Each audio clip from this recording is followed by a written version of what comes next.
Alright, hello kittens, let's talk about Jane Eyre chapter 27. So, she is leaving the place where she's living, Thornfield. And we know from chapter 26 the reason that she's leaving is that Rochester was lying in order to marry her. It was bigamous marriage. She didn't want to be involved in a bigamous marriage, so she's leaving. So we start off here with her resolving basically that she's gonna do that. That's her plan. Leave Thornfield at once. And she's very unhappy about it. Look at this use here of the three adverbs together: decidedly, instantly, entirely. She's so upset about it that she's using those all together to show how bad it is. You have this kind of idea of morality coming through. So you've got her conscience, logic, reason fighting her passion, love, and romance. So if you imagine conscience as being ice and passion as being fire, you're in the right kind of zone for this chapter. And then also you have this Gothic imagery that's very interlinked with religious imagery. It's like the idea of plucking out an eye, or the idea of being a priest to transfix somebody's heart, to like literally stab through somebody's heart and fix it down.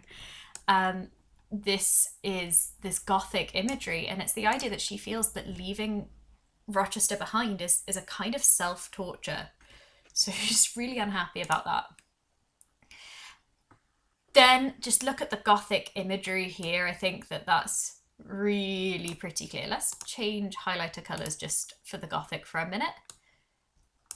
So we've got all of this going on. She's terror-struck. She's haunted. You've got the awful voice. You've got she's feeling sickened and tired. She hasn't eaten. She's frightened. It's all kind of Gothic, and it goes with the Gothic imagery that was before. And then you've also got her. She's just kind of feeling angry. Like, stop doing that. What are you doing, PowerPoint? Come on now. She's kind of feeling angry. If you look at this, friends always forget those whom fortune forsakes. Now, if you think about that kind of fricative alliteration of the F there, and we talk about how there's a reason that some of the best swear words start with the letter F, it makes you angry, because if you are trying to pronounce the letter F, you bare your teeth. You put your teeth forward onto your front lip to pronounce the letter F, at which point you're probably sitting looking at the screen going, making funny faces. But it's true. So it makes you look aggressive, and you can see here that though she's murmuring it, she is kind of angry that they've left her behind and they've completely forgotten about her, and she feels like they should look after her. We find Rochester was sitting outside her room, so it's this idea that he's like a barrier to her leaving, physically as well as emotionally. He's really worried because she's not behaving in a passionate way. She's not sobbing, she's not crying. He's worried. He was expecting her to be crying, and notice that he calls it a hot rain of tears. So if you're thinking fire and ice, that's like high on your list of things that are fire.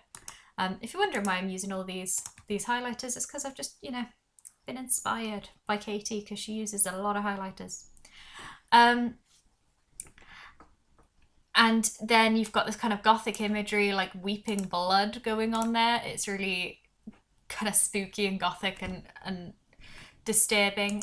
And you have this idea that he doesn't know how to deal with her because she's just giving him the silent treatment, basically. And then he discusses her. If the man who had but one little ewe lamb that was dear to him as a daughter, that ate of his bread and drank of his cup, and lay in his bosom, had by some mistake slaughtered it at the shambles, he would not have rued his bloody blunder more than I now rue mine. Would you ever forgive me? So there's so much going on in there.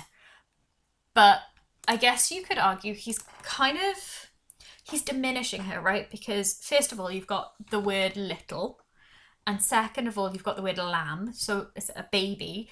She's so much younger than him, and he consistently refers to her with little and pointing out her youth compared to him, which puts him in a position of power over her. Also, he points out that it's a ewe lamb, so he's pointing out that she's female. And it's the idea that it's something very fragile or delicate that needs to be looked after. But also in that, you have a few other things wrapped up. So you have the idea of someone being like a lamb to the slaughter. And you also have the idea of the Lamb of God. Right? Agnes Day, the Lamb of God. It's the idea that he's almost like a god to her. He's almost in such a leadership position compared to her. So you've got all of that going on in there, which is really problematic in the way that they're being presented.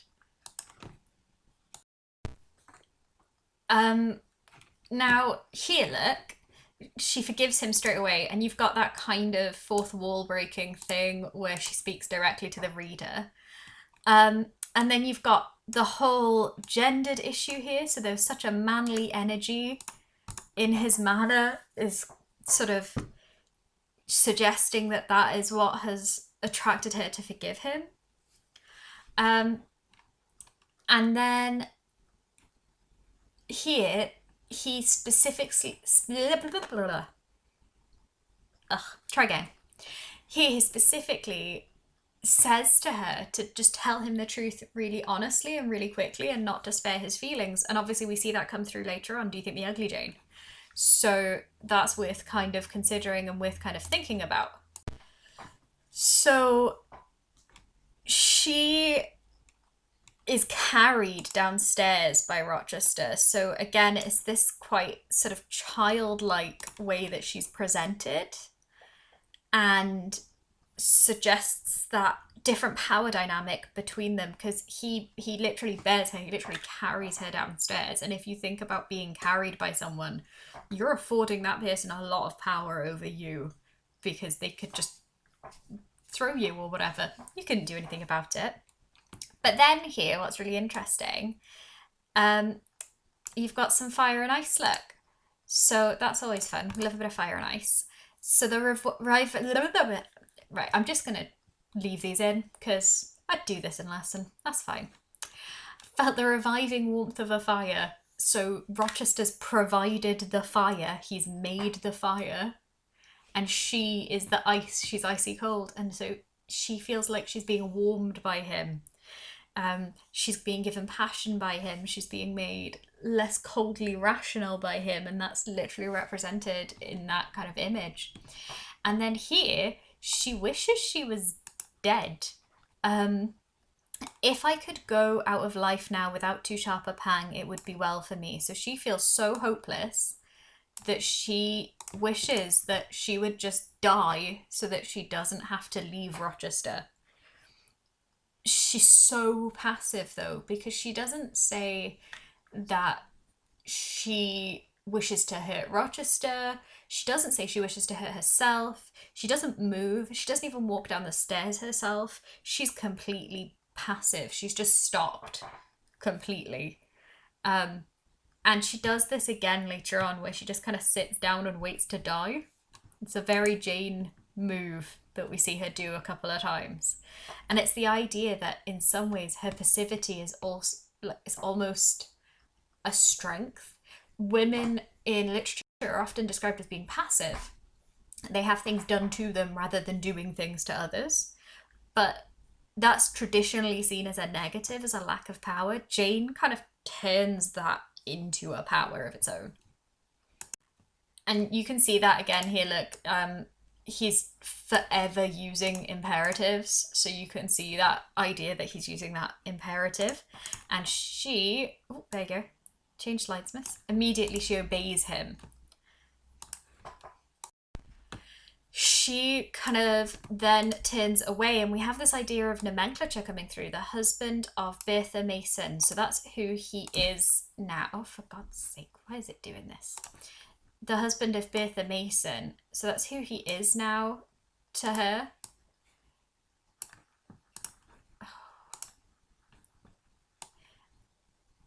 And that's how he's identified. He isn't his own person, and he's being identified in relationship to someone else, but it's because it would be bigamy, right? Jane she can't be with him as much as she wants to be with him.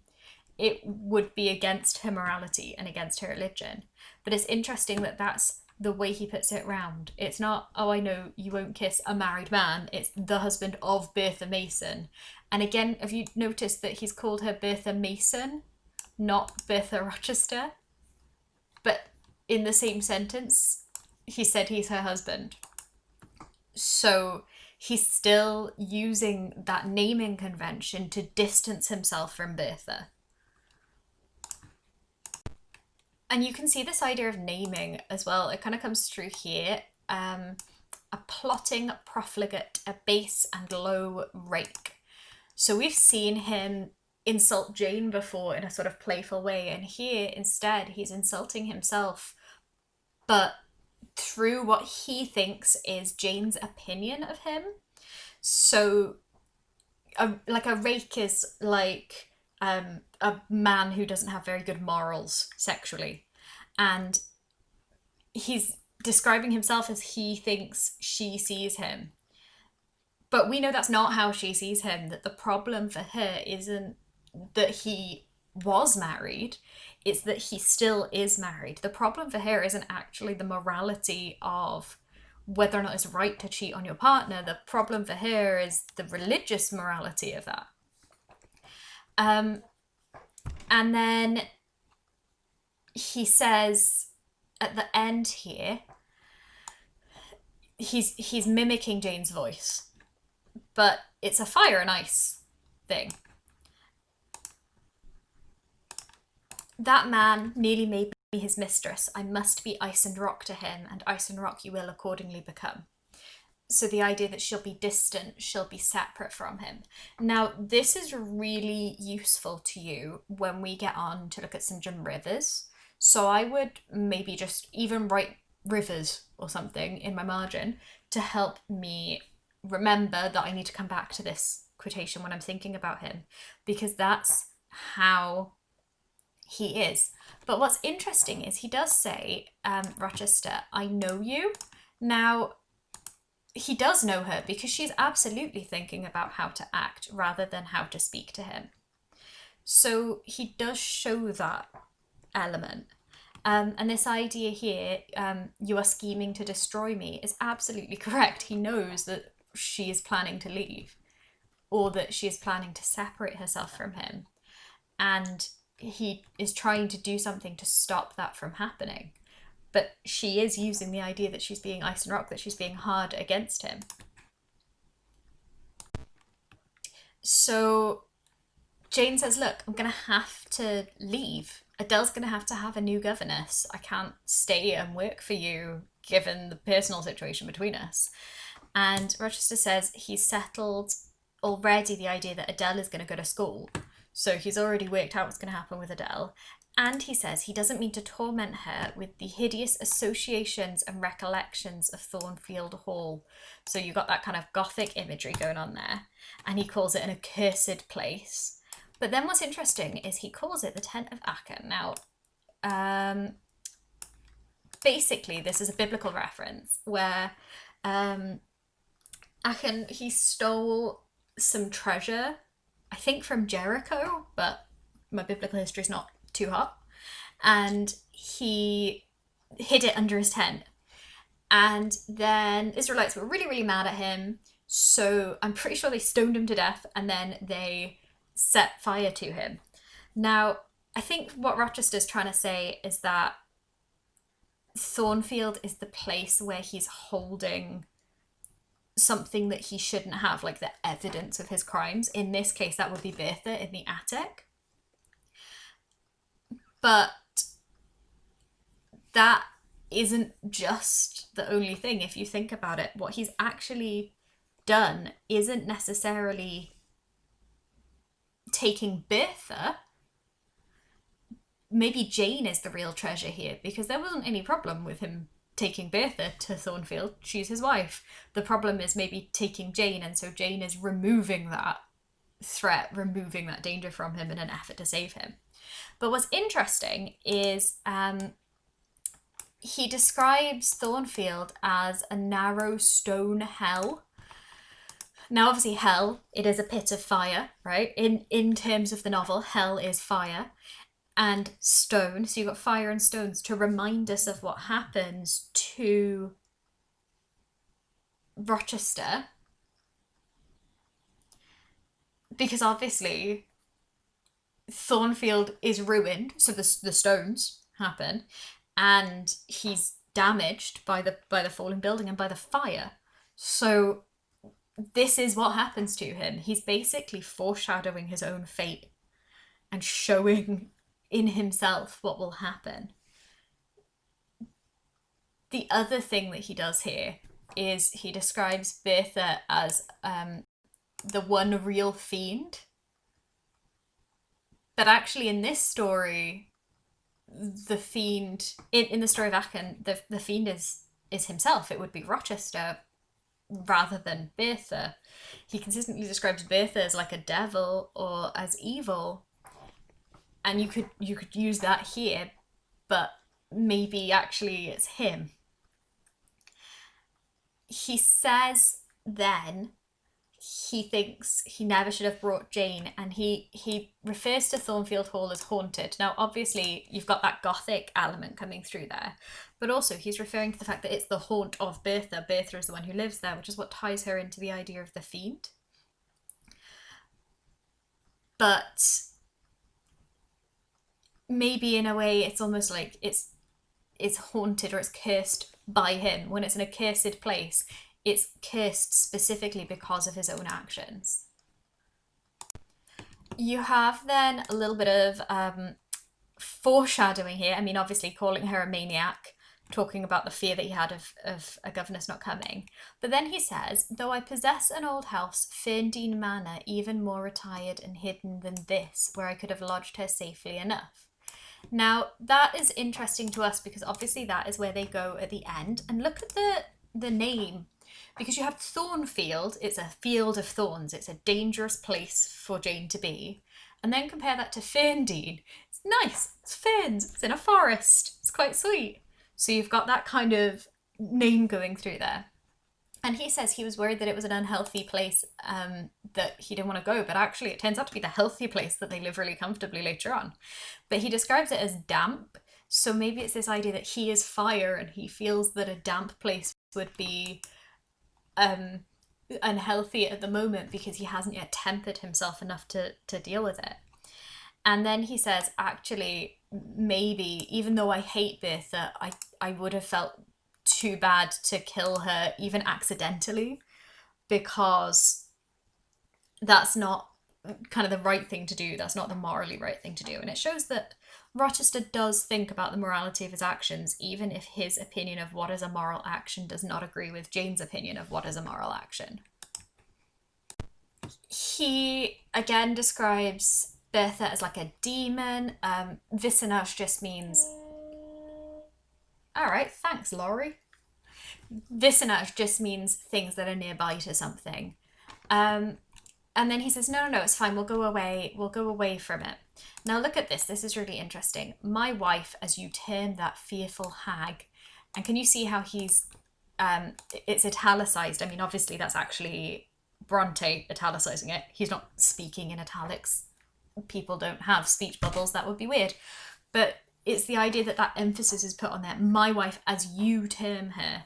So he's putting the identification of Bertha Mason as his wife onto Jane and kind of saying she's not my wife.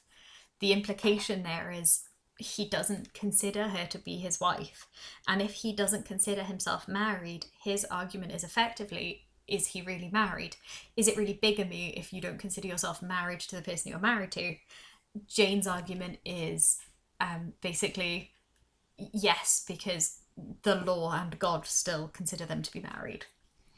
And again, you can see this idea that he, again, uses that kind of emphasis on my wife to say, almost sarcastically, she's not my wife.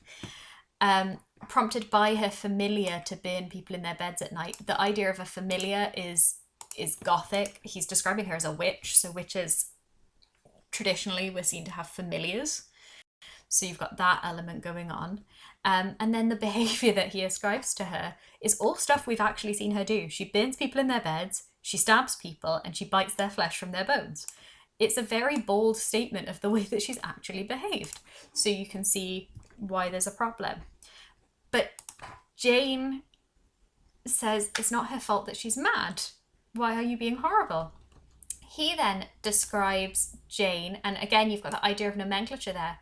Jane, my little darling. So again, little means little, right? It's diminishing her, it's making her seem smaller, it's making her seem younger. Darling it means dear one, but the ling bit is, again, it means that it's like smaller, or like a smaller one, a dear one. It might be used for a baby or something. So it's the idea that he's naming her that, and he says, no, I still think of you as dear, I still think of you as little, all of those things. But then he follows that up with, you don't know what you're talking about. So he's immediately taking her understanding of the situation out of the situation. And he says, I don't hate her because she's mad. She says, I'm pretty sure you'd hate me if I were mad. And he says, no, you don't know anything. You know nothing about me and nothing of the sort of love of which I am capable. So the idea that he's like, you don't even know anything. Just listen to me. I know more about this than you do. Again, kind of knocking her back. And then Rochester kind of explains his feelings towards Jane. Now, there's a lot to unpick in this.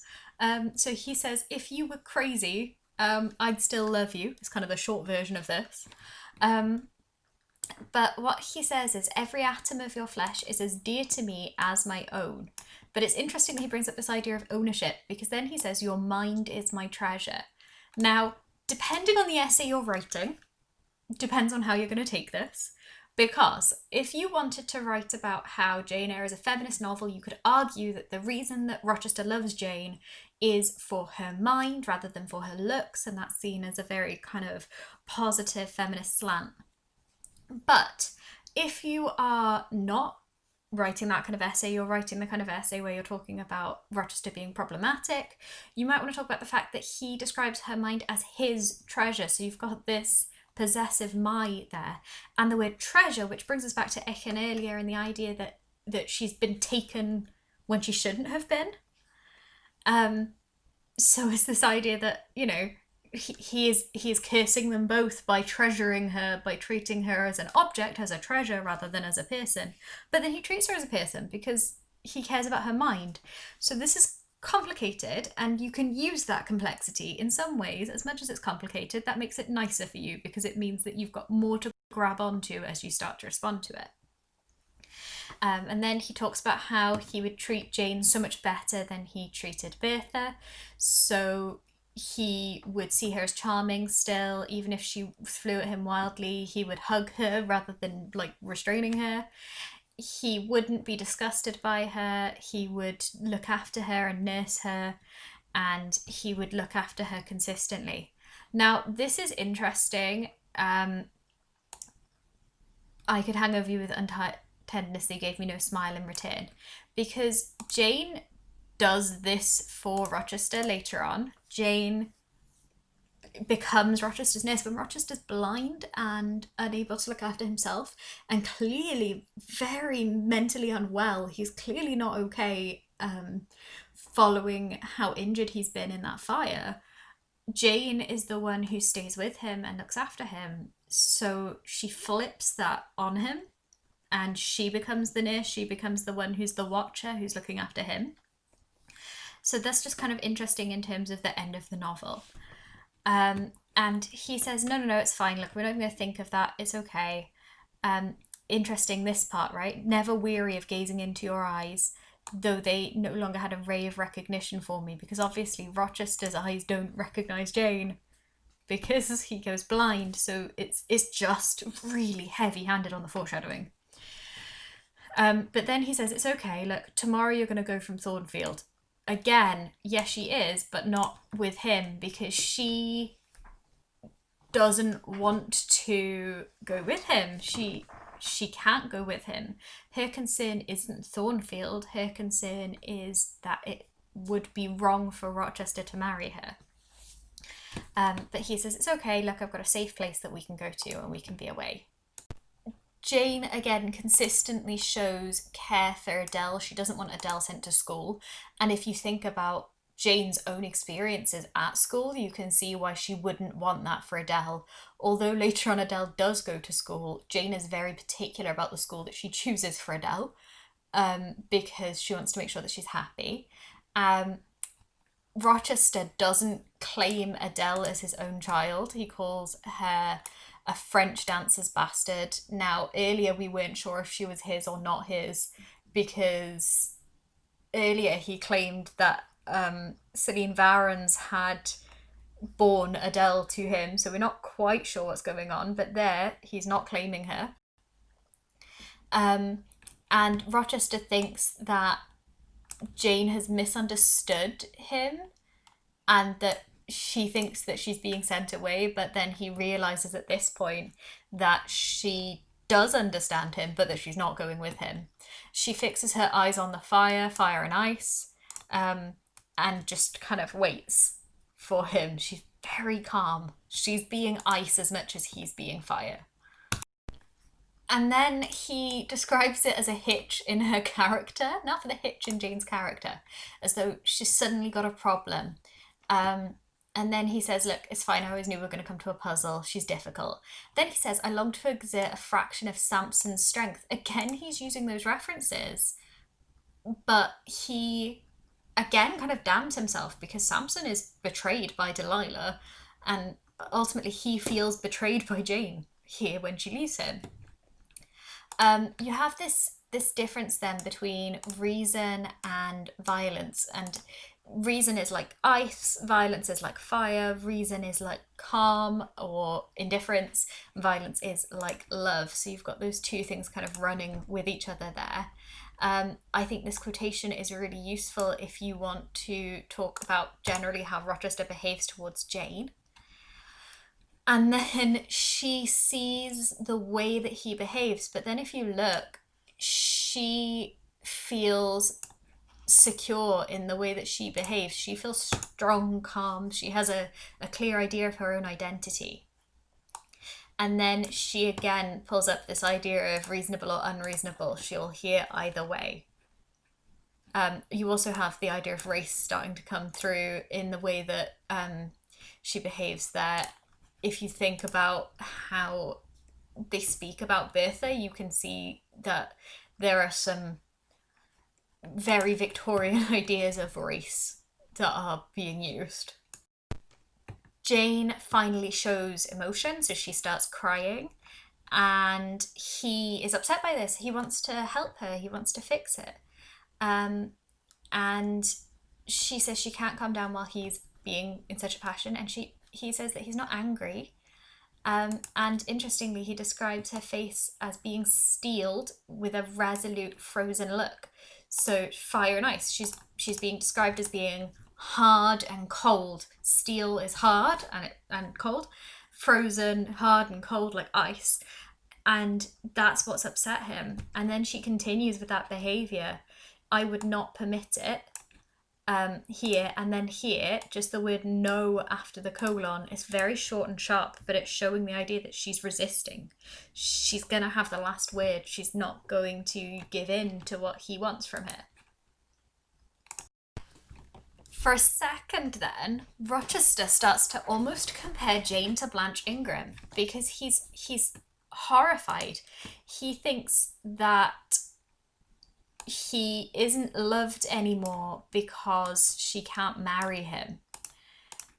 And so he's saying, was it only my station, the rank of my wife that you valued? And now because you can't be that, you don't want to know me. You were only doing this as a social climber. And interestingly, he says, like some toad or ape. So again, using that almost fairy tale-like descriptors. He can be quite childlike in his reasoning. And she's obviously horrified by this because that's absolutely not how Jane feels. But she doesn't know how to respond to it. And obviously, he's been treated that way by Blanche Ingram, so it's understandable, perhaps, if you're writing an essay that's sympathetic to Rochester, that he feels that way about her. And that would be the social expectation, would be that a governess were only interested in him for the social climbing aspects, but she genuinely loves him. And we can see that once they become equals, and he can see that his station isn't important to her because he doesn't have a station anymore, he's no longer the lord at Thornfield because Thornfield's gone, that she still loves him. That's how he knows that it's not the station, it's the morality that was important to her. And so she says that she does love him. He says cold and distant, fire and ice, to describe her, and she says, no, I'm not going to be cold towards you. I'm going to leave, but that's going to make you mad, so I'm not going to say it. And then you have the breaking point here between Jane and Rochester starting to come through, because she says very clearly, I'm leaving. I have to go away from you forever, for my whole life, and I have to go away and start again from fresh, which is what she then does. And he does everything he can to try to twist that back to what he thinks the world is going to be. He can't accept that she's leaving. So he says, I pass over about the madness from parting from me. You mean you must become a part of me? So he twists her words back around because he's so focused on this idea that he can make it work. And he says, you shall yet be my wife. I am not married. He doesn't consider himself to be married because he sees Bertha as not his wife, which he's made very clear. And then he says, you shall be Mrs. Rochester, both virtually and nominally. Virtually as doesn't mean like in the virtual world, because they don't have that meaning yet. Virtually means in virtue, as in the situation of your life, and nominally in name. So you will be my wife, you will be Mrs. Rochester. But Jane doesn't agree, because Rochester believes that rules are made by man, and Jane believes that the rules are made by God. And in this novel, because it's Jane's perspective, we effectively see that Jane is right. Regardless of whether or not she's right in the context of the real world, she's right in the context of the novel. And so it doesn't matter whether they go to the south of France or not. Whereas in the south of France, man might not know that Rochester was already married, and therefore, according to the laws of man, it's absolutely fine for him to be with Jane because no one knows about it, so what's anyone going to do? For Jane, it doesn't matter where you go. God would know about it, so that causes the issue. And so he's going, well, you'll be happy in God and innocent. I'm not trying to lure you to make a mistake. I'm not trying to make you my mistress. I want you to be my wife. I'm not trying to do something wrong. I want to treat you as a wife. Now, it's interesting because a modern audience might read that as absolutely reasonable. If your partner were mad or in a coma, you might think it completely reasonable to live with someone else or get together with someone else. But for Jane, no, he's married. Marriage is until death. That's it. Until one of them dies, they're dead. They're married, and that's, he can't be with her, and that's it. So it's basically a mismatch in their understanding of how the universe works that causes them at this point to part. And you see that idea that she is looking to God and not to man, because she says here that that's what she does. And she sees it as a natural human instinct to look to God rather than to look to human beings. But Rochester effectively feels that he's been forsaken. He's lost his faith. And that's perhaps part of the problem of the novel, is that because Bronte has written it in such a way that God is an active participant in the lives of the characters, Rochester's loss of faith is his downfall. It's not necessarily his desire to marry two women that is his downfall, that is his hubris, that is the problem. It's his belief that he can do something that is against the will of God, or that pulls the wool over God's eyes in some way. He here describes himself as not gentle tempered. He is using this fire and ice imagery to describe himself. And she does it as well. So the idea that his eye blazed, he's fire. Um, but Jane effectively says, no, you have a wife, she's alive, that's it. I would be your mistress. To say otherwise is sophistical, is false. So she says, no, the name is true, I would be your mistress.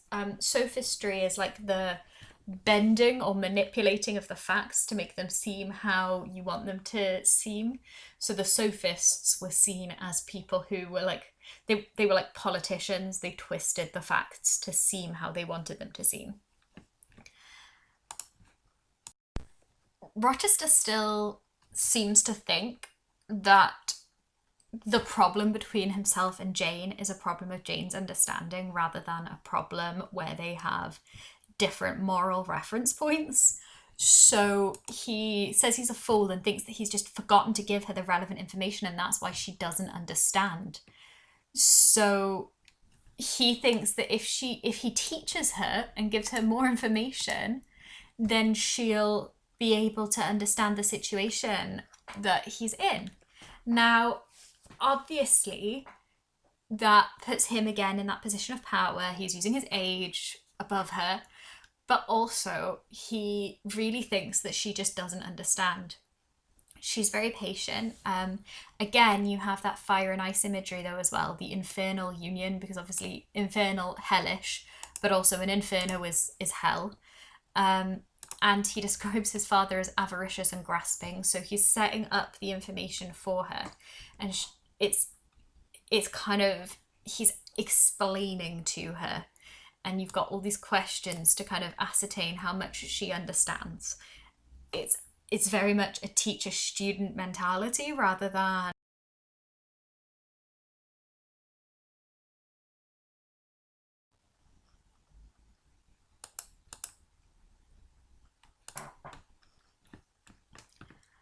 So then Rochester tries to tell the story of what happened that led to him marrying Bertha.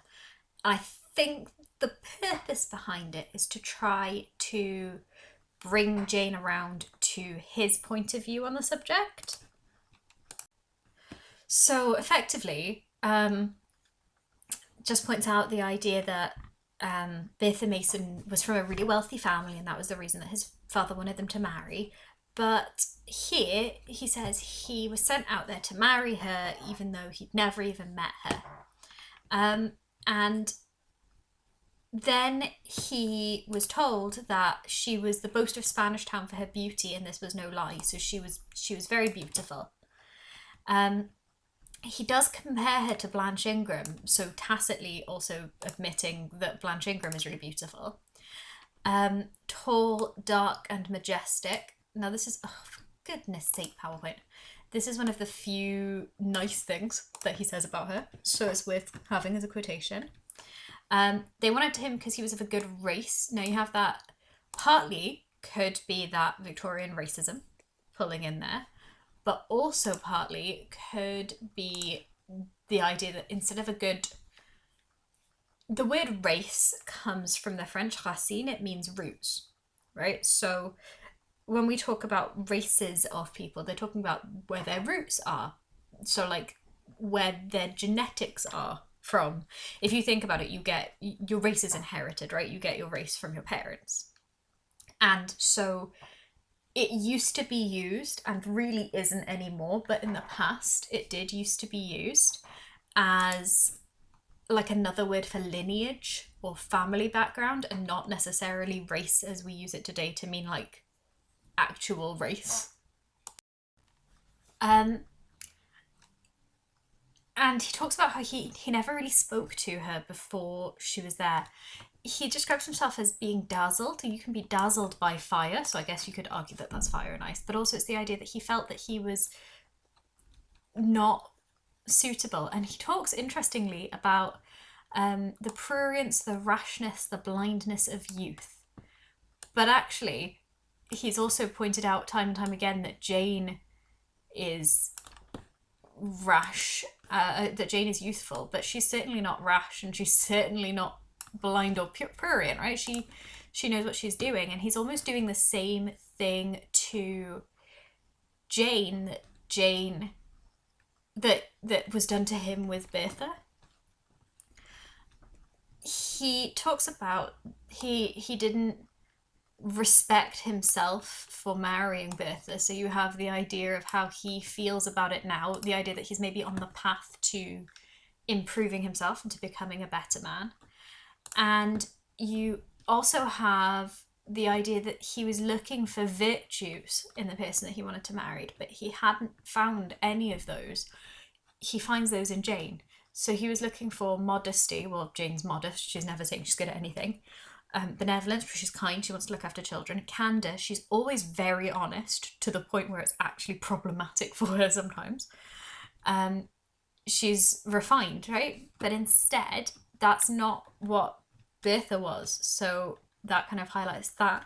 And then this last bit here, with less sin I might have, but let me remember to whom I'm speaking.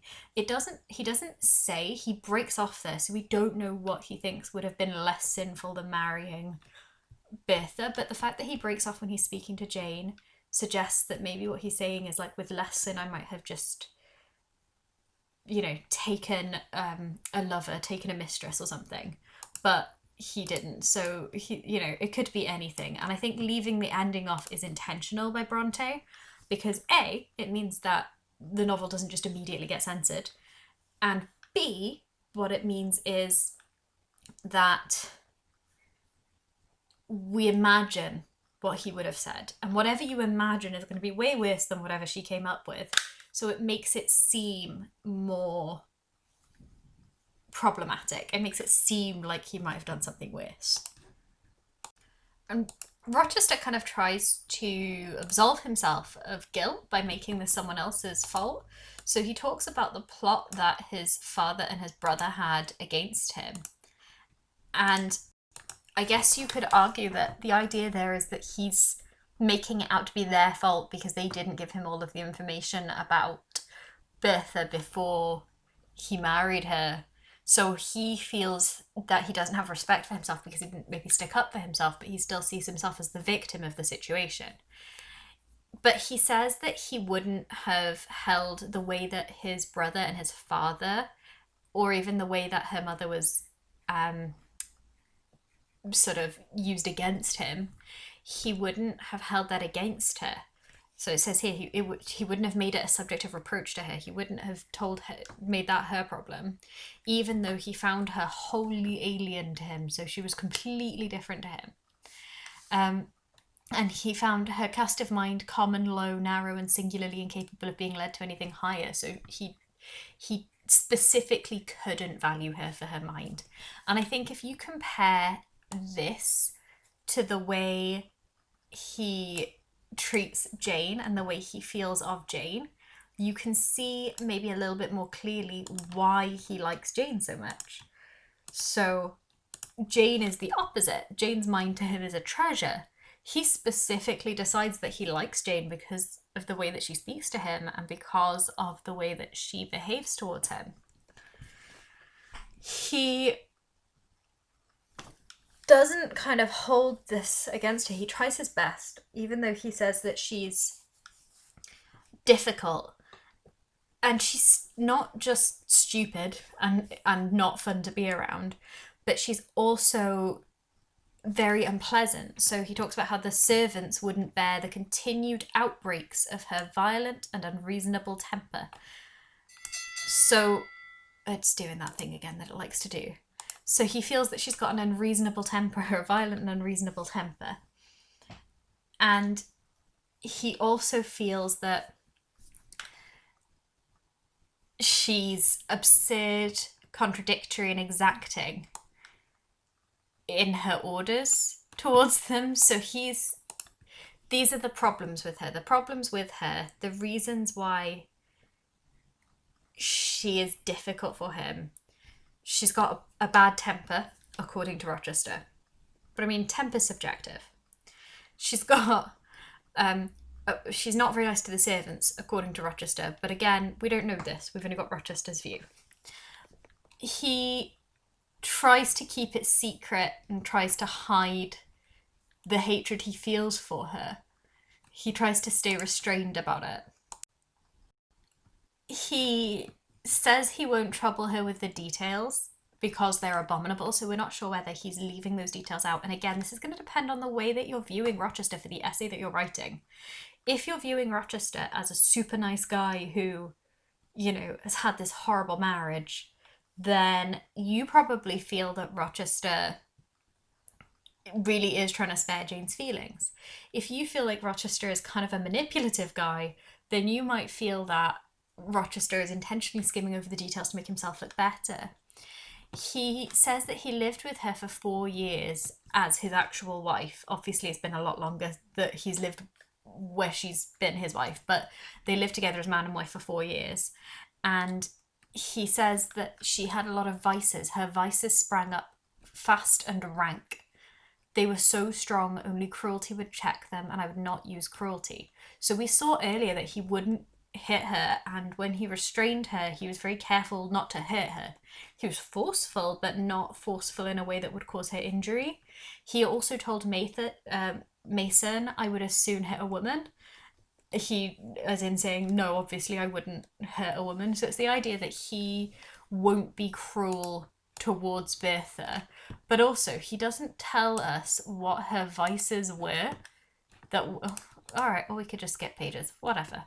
He doesn't tell us what her vices were, he just tells us that she has them. And then he again calls her Bertha Mason, not Bertha Rochester. Says she's exactly like her mother, and then says that she dragged me through all of the hideous and degrading agonies which must attend a man bound up to a wife at once intemperate and unchaste. So I think what we're led to kind of believe here is that he was forced to feel a really to feel really ashamed of her, and also to have to deal with the problems that she created. She was intemperate, so she was not calm, she didn't think before she acted, but she was also unchaste, and this was clearly a problem for him. Look at the position of that word in the sentence. It's right at the end of the sentence, which is normally a place that's reserved for something that's high status in the sentence. So the fact that she's unchaste, as in she's not faithful to him, is of huge importance in his perception of her. Now, obviously, first of all, yes, in a marriage that kind of makes sense. Secondly, remember that this isn't like now. He's a Victorian man, so there's a certain expectation of the way that Victorian wives behave towards their husbands that would maybe be different for husbands towards their wives.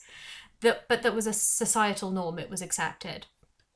And so, regardless of what we would think about it today, you have to remember that for Rochester's wife to be unchaste then was a much bigger social problem for him even than it might be now. He then tells us that his brother and father died, so he had enough money anyway, which completely negated the point of his having married Bertha from their point of view. But he was stuck with her because he had this nature most gross, impure and depraved associated with him. And the worst part of it was that she was called a part of him. So he couldn't get away from her because she'd become part of him. She'd become his problem, his sin. And then he says, I could not rid myself of it by any legal proceedings, for the doctors now discovered that my wife was mad. Again, you've got that italicization of the words my wife to show the idea that he doesn't actually think of her as his wife. But also, it's showing how he's been stuck with this situation. He says that he won't kill her, regardless of how mad she is, because, like, that would be awful, that would be immoral. And he says that he can't divorce her because if she's not seen to be in her right mind at this time, he's not able to get a divorce because she couldn't agree to it. So he's stuck in a situation where he can't get away from this marriage, but he also doesn't really have a marriage. Now again, you have to work out how you're reading this. Some readers read Rochester as manipulative and a bit, I don't know an A-level word for this, dodgy, untrustworthy. And if you read it in that way, you might read Rochester as a problem because we don't know how or why Bertha is mad.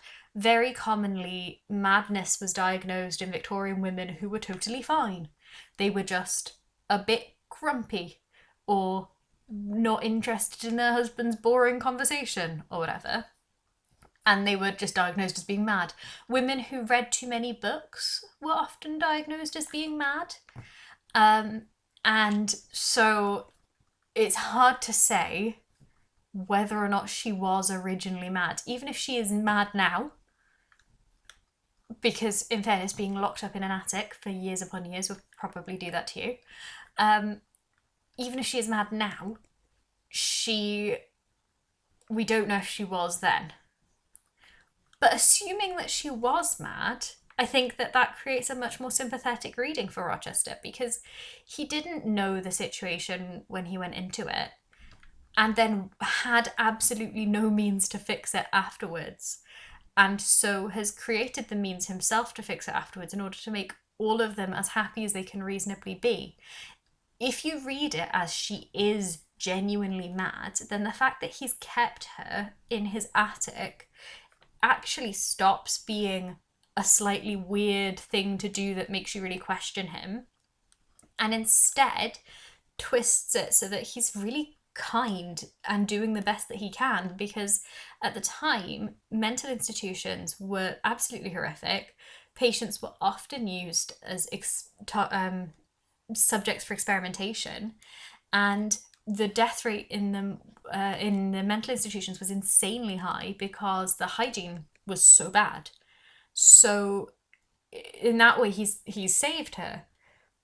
It totally depends on how you view this situation. I think we are not given enough information to make a decision one way or the other solely based on the text. So you need to base your decision on your personal inference of the text. Jane says that she pities Rochester, and he then reacts by saying pity from some people would make you really unhappy, but that's the pity that egotistical people give, people who are more upset by the fact you've said something upsetting than being genuinely upset, genuinely empathizing with you. And Rochester says that that's not Jane's pity. Jane genuinely empathizes with his situation. He says, "Your pity, my darling, is the suffering mother of love. Its anguish is the very natal pang of the divine passion." So he's saying, if it's mother of love, oh, well, there we go. Let's highlight that. If it's the mother of love, her pity, then the idea would be that the pain is the natal pang. Natal means birth, so the natal pang is like the birth pains of the divine passion. So the divine passion in that sentence then is love. This is a sentence which has far too many subclauses. So it's this idea that this is love. And then the highlighter's just decided to do its own thing, which is fine.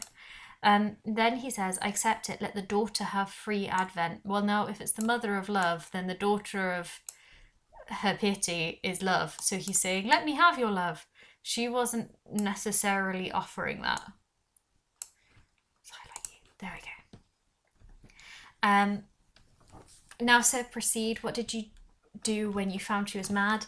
She's just asking very straightforward, narrative moving questions. She just wants to hear all of the facts of the story. And Rochester kind of tells us how unhappy he was in this situation. So he says that all that he had left was a tiny remnant of self-respect, and he didn't know what to do. He says that he felt that For everyone else, he was covered with grimy dishonor, but I resolved to be clean in my own sight. So he felt like she made him dirty almost, but he resolved that he wasn't going to be that, and he wanted to be clean at least in his own sight. Now this is really interesting in terms of what we've been talking about with Rochester's morality, because it's the idea that he has a self-determined morality. He felt that he couldn't be good for everyone else, but he at least determines to be good for himself. And I would say that Rochester maybe has a slightly more modern take on how morality should work, or certainly a more secular one. And he describes her crimes as a contamination. So he talks about her as though she's dirty. Now, I think this is interesting because it starts off where he talks about grimy dishonor, contamination. I mean, if you had this as an extract, that would be something you would 100% want to pick up on. But also then here, he talks about her breath, something of her breath mixed with the air I breathed. And he found that problematic, or like it made him uncomfortable. But it's this exclamation in the brackets, like he's going, ugh, about her breathing. So it shows how horribly disgusted he is by her. Odious, again, is hateful. So od is a Latin word, it means to hate, I hate. So it's the idea that he finds her so hateful.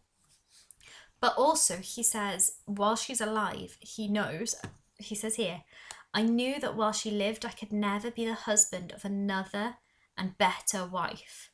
So he had resolved himself to understanding the same thing that Jane is arguing now already years ago. He feels hopeless because while Bertha's a little bit older than he is, which is, by the way, very bizarre in a Victorian marriage. Pretty much always the grooms are older, so that's quite odd. She's probably gonna live as long as he does, so he has no hope in his life of ever marrying anyone else. And he's only, at this point in his story that he's telling her, he's only 26. So he has no hope of ever moving on in his life after 26 years old. He uses this to set up the reasoning that he then shows, because he's trying to explain the mental position he was in when he made those decisions. Now, again, a more modern audience would probably have a more sympathetic view of Rochester. Victorian audiences often just thought he was awful. So you have to kind of think about the context of the audience, both for the Victorians and for yourself, because that's the fact that this novel was groundbreaking is going to be part of what you're going to talk about contextually. Think about it as you're writing an essay, because that will help you to use your historical context in a way that will get you those extra marks to show that you understand that contexts can be different, can alter over time. You have then the idea, first of all, he shuts her up ever since the medical men pronounce her mad, and you have this kind of weird gender dynamic issue where it's like the medical men specifically, and upon their pronouncement, he locks her up, that's it. Now again, if she's actually mad, that maybe that's just a sensible precaution to try to protect everyone from her and her from herself, but equally, maybe it's not. Then we have some fire and ice, right? So we've got, it was a fiery West Indian night. Again, just pointing out where he is, but giving that sense of maybe the external, the other to her as well, that it's not here, it's somewhere else. And the idea that it's fiery. The kind that precedes hurricanes, so you've got a bit of your pathetic fallacy coming through, like something terrible is going to happen. He talks about the air being like self-esteemed, so it's quite hellish in the way that it's described, and it's kind of gothic in its imagery, and you see more and more of that coming through. There was no refreshment for him. He just couldn't be calmed. He couldn't be cleared. Mosquitoes, came buzzing in and hummed sullenly. So the idea that even the mosquitoes are sullen, are difficult, it's an unpleasant mood for him. This will just not stay highlighted, like seriously. And he just doesn't kind of know how to deal with it. Again, the idea of like buzzing flies is quite hellish. Lord of the Flies, that kind of idea. He can hear the sea, but the sea isn't pleasant. Instead, it rumbles like an earthquake. He has black clouds. It's just not even trying. There we go. Black clouds casting. So again, this idea of like quite sort of spooky, gothic images, but also quite hellish. The moon setting was broad and red. Very specific, because I don't know if you've like seen the moon lately. Doesn't tend to be red. Lunar eclipses pretty much the only time. So it's this very specific gothic image that he's trying to pull. And it's described, again, you've got fire and ice with your hot, but it's described as like a hot cannonball. So a cannonball is inherently linked to the concept of violence that's going through there. He describes the moon as female, again, just kind of pulling up that gender dynamic issue, almost links the moon to Bertha. But the moon is generally referred to as female or feminine. That's kind of a literary thing. But through her last bloody glance over a world quivering with the ferment of tempest, the idea of like a last look of a world that is about to be destroyed, there's very much a sense of a precipice going on here. And remember that Rochester is so deeply unhappy and hopeless that he doesn't see a way forward. He's absolutely on the brink at this point. He says that he was physically influenced by it, and he can obviously hear Bertha as well. My ears were filled with the curses of the maniac still shrieked out. So it's this idea that she's a maniac, she's shrieking, again, very gothic imagery. She even puts his name in it, but she has a tone of demon hate. So the idea that she's demonic, again, it's hellish, it's gothic. He compares her to a professed harlot, so that's a prostitute, and says that no prostitute ever knew more bad words than she did. Again, pointing out that it's West India, just giving it that otherness, and talking about her wolfish cries. We've seen the animalistic imagery in the last couple of chapters, especially last chapter, used to describe Bertha, and you can see that really strongly coming through here. Then he says the thing that kind of spins him. This life is hell.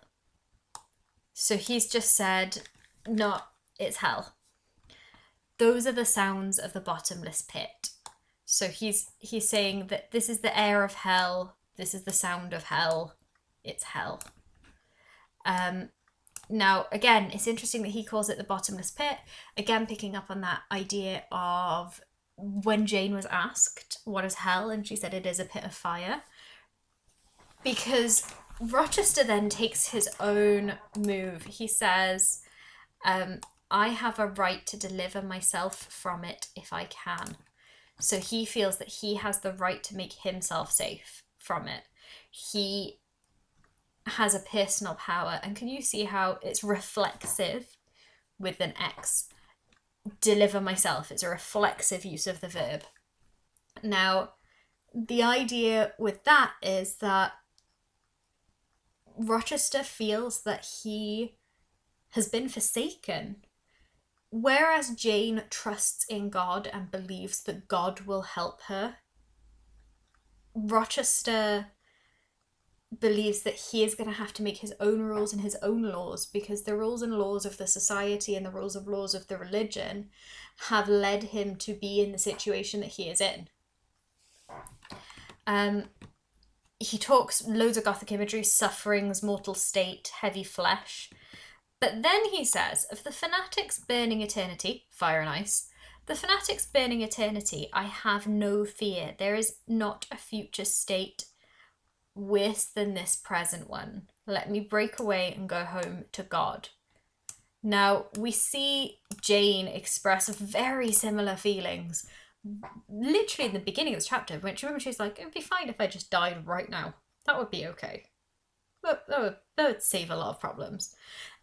Rochester is expressing that same idea, but he also expresses the idea that he doesn't care about hell. He's suggesting that he doesn't even care if he goes to hell because there's no way that hell can be worse than his life, which is probably the most emo thing that Rochester has ever said. But also is the idea that it's in some way contrasting with Jane, because Jane is exactly the one who says that hell is a pit of fire, but Rochester is saying that that's the fanatics burning hell. It's the idea that he doesn't exist to him. It's not important in his view of the universe. And he tells us literally, I meant to shoot myself. It was the idea that I should say meant to, not mean to. That is past tense. But it's the idea that he really was that much in despair. But then a wind fresh from Europe blew over the ocean. Now, think the important point is here the idea that it's fresh from Europe. So remember we talked about how he was being weirdly... He'd repeated the idea that it was the West Indies twice in the previous part. He's pulling on this idea that in some way Europe is more reasonable. He's associating very strongly that madness with the idea of, Spanish Town, with the idea of where he was living. And he's associating the idea of reason as being very much with Europe. Now also, Spanish Town, Jamaica, is much hotter, whereas Europe is much colder. So you have that whole fire and ice thing running through there. And also you have the flip of Jane being from Europe and Bertha being from the West Indies. So on a few levels, while this is really sort of kind of racist, it's also absolutely a way that you could go into an essay. And when we talk about this approach to the world, we talk about it in literature as post-colonialism. So it's Britain looking at itself as an empire, and when we look at it now, how that is viewed. So think about this post-colonial view of how Rochester treats the West Indies compared to Europe, and then remember that Rochester is the character and is only a creation of Bronte. So think about the prevailing attitudes in the real world where Bronte's living. He says that the storm broke.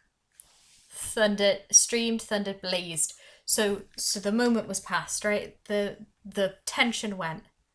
And then he says, it's okay, I've got there. Okay?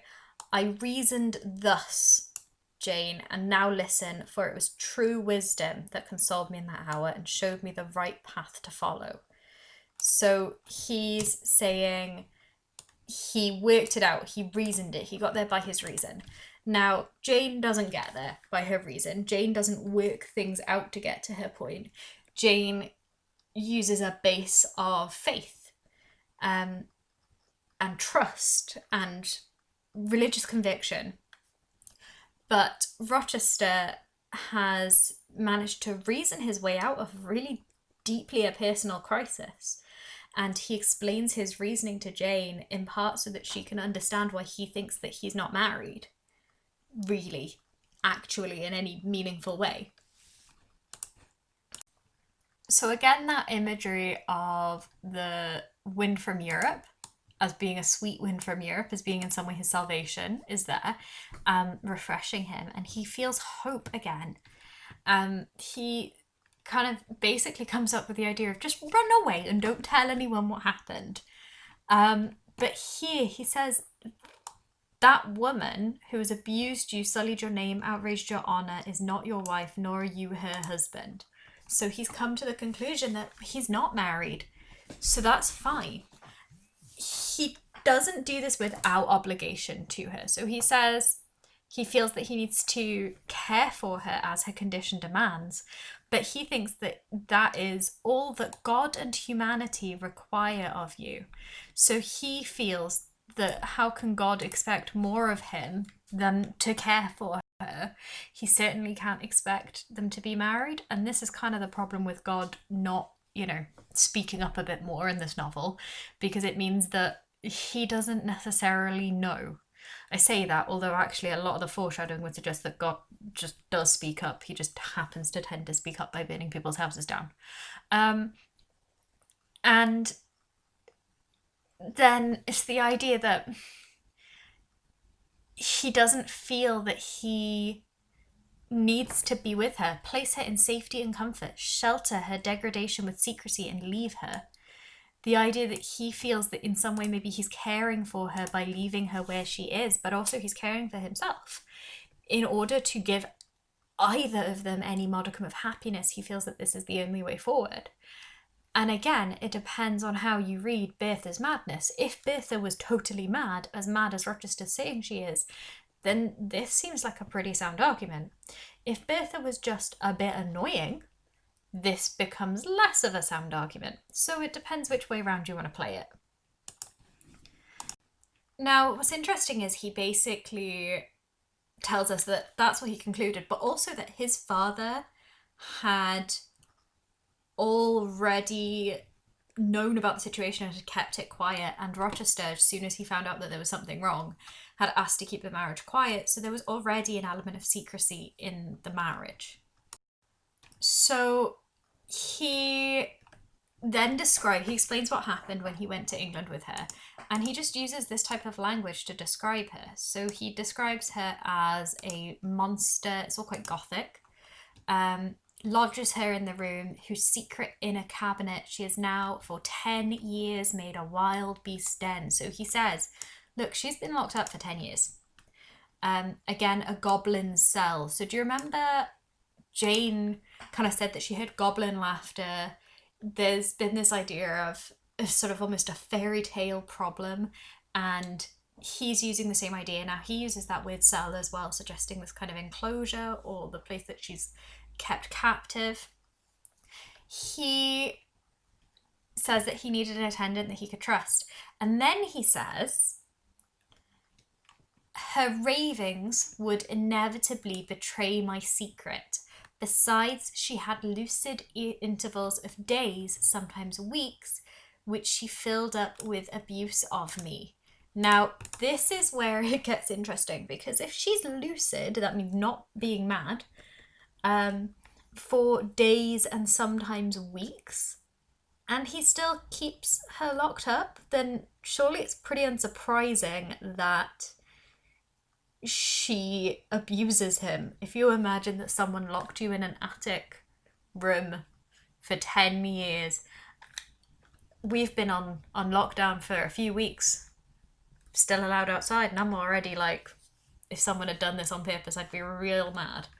So imagine how Bertha probably feels, but also I think this throws into doubt for some people the idea that Bertha was as mad as Rochester is saying that she is, because if she's lucid for days and weeks, it suggests that maybe she's actually not as mad as he thinks. We've talked a little bit before about the idea of hysteria, which was often used to describe what now we'd probably call PMS. The idea that she would become more irritable or more unpleasant to be around at certain times of the month. Now, if she's got lucid intervals of weeks, that would link in with that. But the idea that she's abusing him is surely unsurprising. She probably doesn't like him because he is the person who's keeping her captive. And Rochester, for this reason, says that's why he hired Grace Poole, and he never let anyone else know the secret.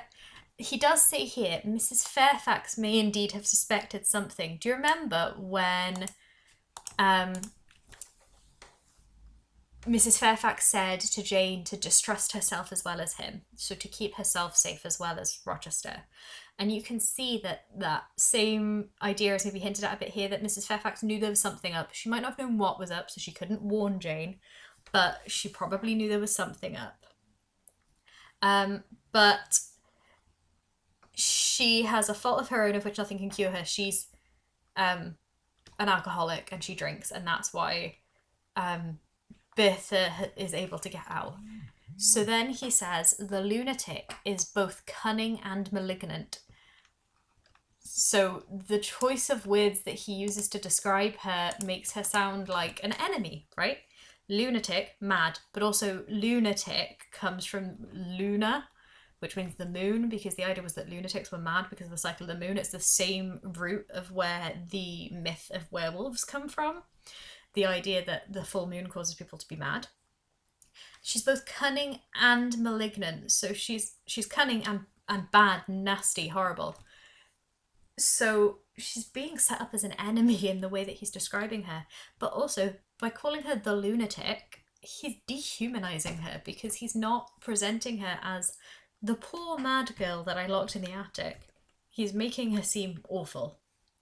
If you look at the way that that's moved between his beginning part where he showed a lot of compassion for his own problems, but not any for hers necessarily. So she took the knife, stabbed her brother. I mean, that's true, she did do that, but I mean, she's been locked in an attic. Maybe she was just trying to get free, but also kind of showing us what she did. The key of her cell she gets. Well, yeah, that makes sense. Of course she's going to want the key of her cell. If you were locked in a cell, you'd probably want the key to get out too. I know I would. So it's the idea that she wants to be free, and she goes out in the night time. Well, of course she goes out in the night time because that's when she can get out, but it makes it seem more gothic or more threatening in some way that she's doing this at night. On the first time, she perpetrated, look at that word perpetrated. So a perpetrator is someone who does a crime. So it's the idea that he sees this as like a criminal action. She attempted to burn me in my bed. Well, yeah, okay. From her perspective, he's the guy who locked her in an attic, so it makes sense that she would try to do that. But also, she tried to create hell for him that she felt that he deserved through the fire and ice. And remember also that she's this representation of fire in herself, like she's the far end of fire. On the second she paid that ghastly visit to you, the word ghastly, very gothic. And then he even says, she then spent her fury on your wedding apparel, which perhaps brought back vague reminiscences of her own bridal days. So we talked when we read that section about the idea that maybe Bertha was trying to help Jane. And here, even Rochester says that. But why does he think that her own bridal days would make her so furious? What else happened in there? Because if she was just the one who was committing all the crimes and being all the mad, why would she be so angry? And then again, he dehumanizes her. He calls her the thing which flew at my throat. This morning, hanging its black, not her black, its black and scarlet visage over the nest of my dove. So look at the way that he describes them. He describes Bertha as the thing and its, but he describes Jane as a dove. The thing is, they are similar but different, and if you were writing an essay, that would be how you should approach things like this. They are different because obviously the thing, black and scarlet visage, gives the idea of something horrible or malignant, like they used earlier, whereas my dove has the possessive to show that he wants to keep her, but also dove is this idea of peace and purity. But neither of them are human. He doesn't view either of them as human beings. Can you see how a dove is not a human and a thing is not a human? So although he views them differently, he also doesn't view either of them as full human beings in their own right. And that's how you would twist it from a good essay point to a great essay point. He says that he transformed himself into a will-o'-the-wisp, so the idea that he just kind of went on wherever he wanted, went all over the lands. He says that he wanted to find someone different. A good and intelligent woman whom I could love, a contrast to the fury I left at Thornfield. So again, describing Bertha as a fury. The Furies were actually like these super cool, like half woman, half scary bird thing creatures from classical mythology, and it's the idea that he's kind of comparing Bertha to that, but also calling her a fury because she's sort of moved by anger. But Jane says, "But you could not marry, sir." So she's pointing out the just religious aspect of that like literally you can't get married because morally you can't, right? In terms of reason, you can't. You are married, so you cannot marry someone else. And he says, "I have determined and was convinced that I could and ought." So he was like, yes, actually, I could. Thank you very much. That was the plan. Obviously, I didn't consider that I was married, so therefore I thought that I could marry, and I thought that I should get married because I thought I deserved to. He said that he initially intended to tell the truth and not twist the situation and not deceive anybody. So he didn't think that anyone would mind. But then that's not how he actually behaved. He says here, "It appeared to me so absolutely rational that I could be considered free to love and be loved. I never doubted some woman might be found willing and able to understand my case and accept me, in spite of the curse with which I was burdened." Okay, couple of things here. First of all, obviously this isn't how he behaves, but he says that he never doubted that he'd find someone to help him be free, but he did clearly at some point doubt it because then he didn't tell the truth. But also here, this sentence, "I was burdened," this one's really interesting because it's in the passive mood. Because, you know, if you haven't had enough fun with tenses, then moods are great. The idea is that he feels that the burdening was done to him rather than the burden being something that he has done to himself. He then also describes her as like an eager bird. Now we see Jane described as a bird a lot throughout this novel, so highlighting the idea that she is described as a bird, which if you can manage it will be great because I can't seem to today, will help you to think about her. So birds are fragile, but birds in terms of freedom. He's just described her as a dove previously. It's this kind of use of the bird imagery, and she describes herself as a bird in the next chapter, so you're just going to want to hold on to that idea. Rochester then says basically he went wherever he wanted. So he says, first of all, he doesn't know if Jane's going to say yes or no yet. But this part is really interesting. "Provided with plenty of money and the passport of an old name, I could choose my own society. No circles were closed against me." So that's precisely the opposite of the way that Jane's been living her life, because she doesn't have money or an old name. In fact, she has neither of those things at the moment. And lots of circles have been closed against her. So he's in a sort of inherently privileged position.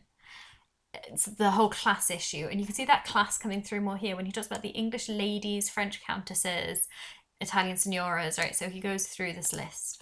Now, it's this idea that he's looking through women of his same social class, but Jane isn't of his same social class. We've talked about the role of the governess there. So that is maybe the idea that he was looking in the wrong place for this woman.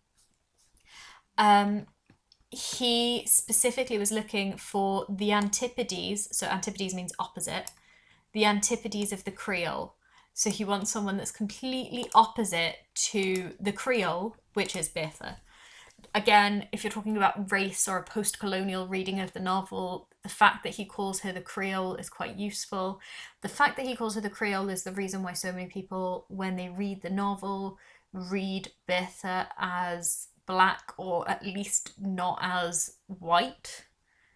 It doesn't necessarily mean that she is, because the way that he describes her, a lot of the things he says about her just aren't 100%.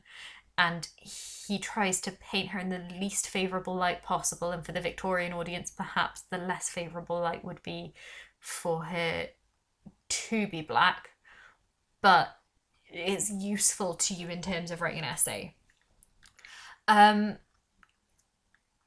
he didn't kind of know what he was going for. And then here he says, disappointment made me reckless. So he was trying to go through all these, trying to find a marriage, but he couldn't find one, so he was disappointed, so he acted recklessly. And then he says, I tried dissipation, never debauchery, that I hated and hate. So it's unclear what he was doing, because dissipation and debauchery are synonyms. They are the same thing. But he's made a distinction between them. In some way, he considers debauchery to be separate. He says that he feels like any enjoyment that is like her makes him feel uncomfortable. He eschewed it. He didn't go in for it. My Indian Messalina, again, that's Bertha. So he's making a distinction between them. The only thing I can think of is that maybe he went in for a single mistress at a time, but wasn't employing, a range of prostitutes separately from each other or whatever. He was specifically having one mistress at a time, and she was never a prostitute exactly. She was just a mistress who was well supplied with presents. But it's unclear how dissipation and debauchery are separate from each other. Rochester seems to know. I don't really know myself, but he does say that he had the companionship of mistresses. So he was willing to go outside of the idea of a marriage and find mistresses to keep him company. He talks about Celine Varens and basically says that he hated his relationship with her. Then he says there were two other girls that he was with, an Italian girl called Jacinta and a German girl called Clara, who, aside from having wildly stereotypical names, just, I'm not sure if that's the fault of the author. And they were very pretty, but they weren't who he wanted. So Jacinta was unprincipled and violent. Clara was honest and quiet, but heavily mindless and unimpressible. Again, quite playing into stereotypes. But he says that what he did for Clara was gave her a sufficient sum to set her up in a good line of business and so decently get rid of her. So again, he feels that in some way he can solve his problems with money or with his class.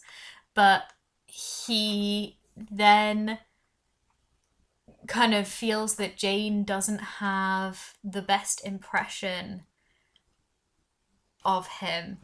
And Jane kind of is actually pretty unimpressed with the way that he's behaving.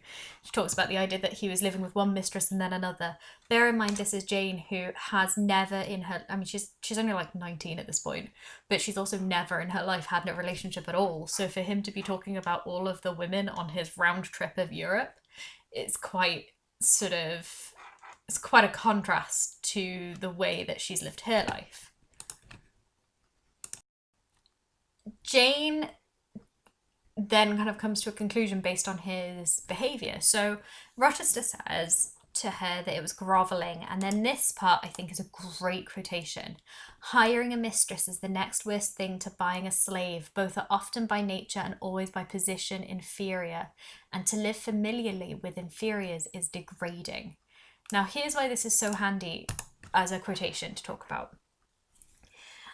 First of all, the choice of the word hiring gives the impression of the mistress is a prostitute rather than a mistress. Now, there is a distinction for the Victorian reader in a way that I don't think there's necessarily a distinction for the modern reader, because for the modern reader, if you are benefiting somebody, so giving someone like goods or money in exchange for sex, then we'd pretty much consider that prostitution.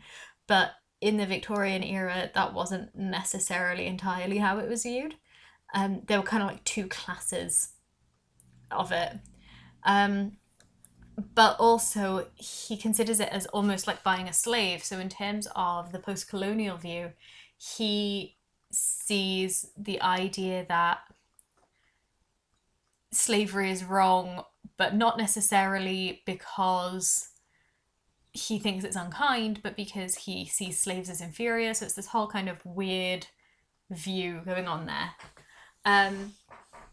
But then he says to live familiarly with inferiors is degrading. But Jane is by position inferior to him. She's not by nature inferior to him. It seems like she's very clever and very, put together in her thinking. But she is in position inferior to him because she is the governess. She is his employee. And in some ways, she is being paid or has been paid up until this point to live with him. So this, maybe unintentionally from Rochester, puts Jane in a position where she can't possibly accept him. And then he says, I now hate the recollection of the time I passed with Celine, Jacinta, and Clara. And Jane says, yes, she felt that, she understood that. But I drew from them a certain inference that if I was so far to forget myself, he would one day regard me with the same feeling, which now in his mind he attributed with their memory, who had desecrated their memory. So she goes, yep, I can see that you'd feel that way. Also, I don't want you to feel that way about me. So we're not going to do that. She's understood that from what he said. She doesn't say it. She says, no, I didn't say it. I felt it, and then I remembered it because I needed to remember that to keep me safe from accidentally just going back together with him like I want to. And then Rochester describes his own first meeting with Jane. So he talks about it being a frosty winter afternoon, fire and ice. And then he kind of said he doesn't like Thornfield. He expected it to be horrible. He wasn't looking for a wife at Thornfield because it was so unpleasant. And then he describes Jane as a quiet little figure. Thank you, highlighter. Passed it as negligently as the pollard willow. He didn't look at it. He didn't know about it. He says he didn't think about her. He had no presentiment of her. He didn't have any warning. Then he calls her the arbitress of my life, my genius for good or evil.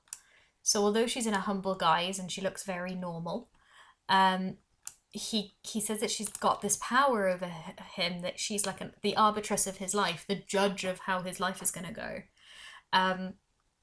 This bit always kind of reminds me, slightly off topic, that of the bit in Beauty and the Beast when the old woman, who's actually secretly the beautiful, cool witch, shows up at the Beast's house and he's mean to her, and then she's like, well, now all your servants are furniture, good luck. Because that's kind of how he starts to talk about Jane. And the fact that it reminds me of that kind of points out the idea of his fairy tale idea. And he kind of pulls on that fairy tale-esque idea here. So he talks about Mesra's accident. That's the horse, by the way. Talks about the horse's accident. But then he uses it to describe Jane. Gravely offered me help. He calls her a childish and slender creature.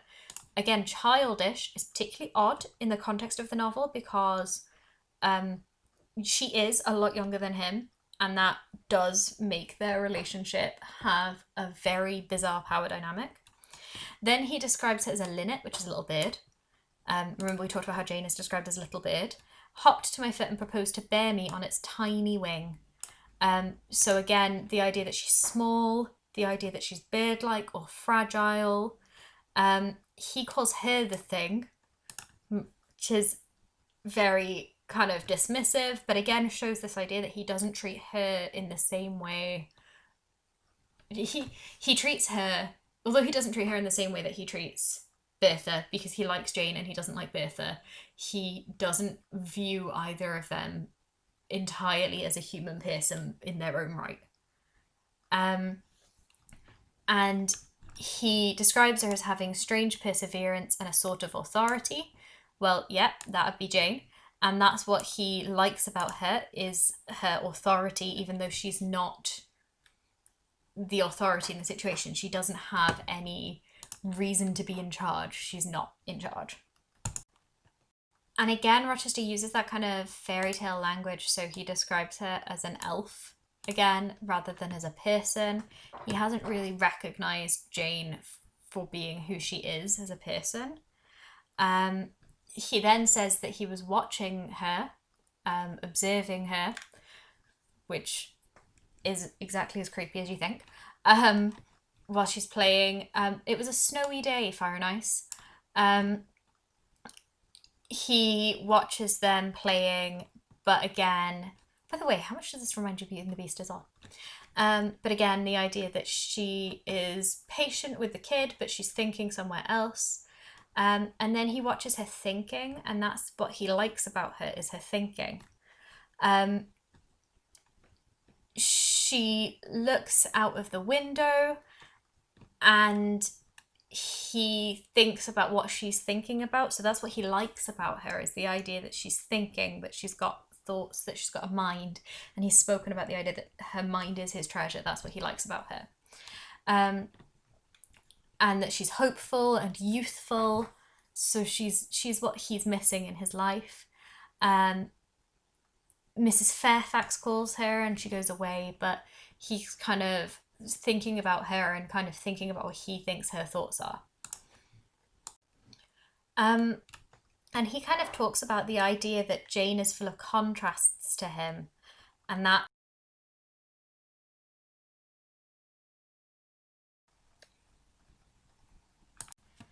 and here Rochester kind of goes into his own discussion of his perception of Jane's sort of mind.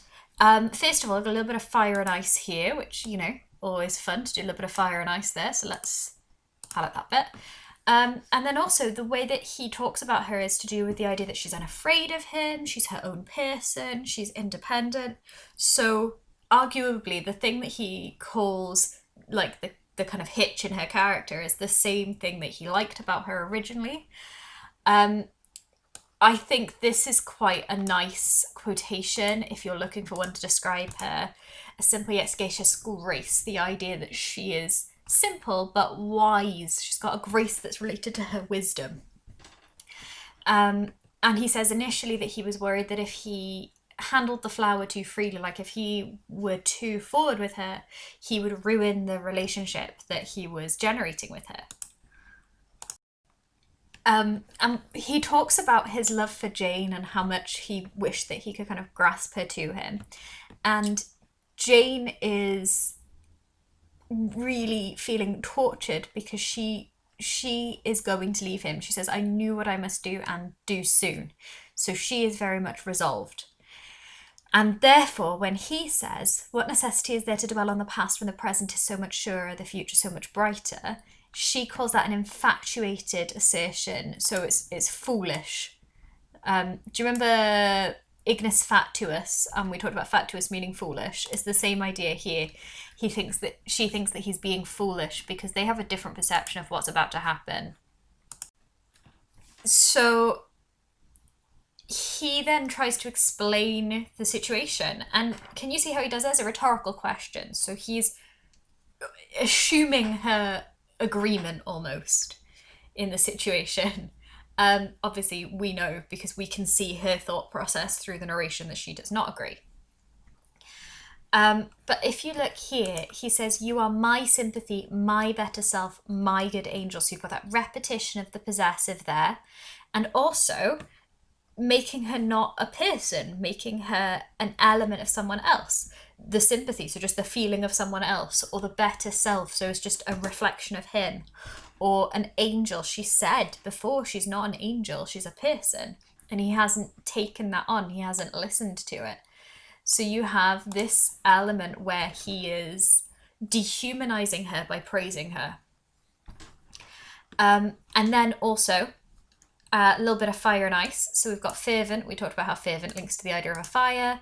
We've got the idea of like here kindling, obviously fire and ice. Flame, fuses, just kind of pulling up that idea of fire and ice here. He again says Bertha's not his wife, she's a hideous demon. He says that he was cowardly, and he demands her vow of love and fidelity. Jane, give it me now. So if you're looking for an example of Rochester being demanding, he's basically said, I'm already married. Here's a long list of all of the women that I have slept with. Also, please still say you'll marry me. Do it now. Here's an imperative verb to tell you. And you've also got now at the end of that sentence to make it a little bit more demanding. And you can see the whole sentence there is just a pause, full stop. Why are you silent, Jane? Clearly creating some tension because we know why she's silent. There's a certain degree of almost dramatic irony here where we know what Jane is thinking, but Rochester doesn't.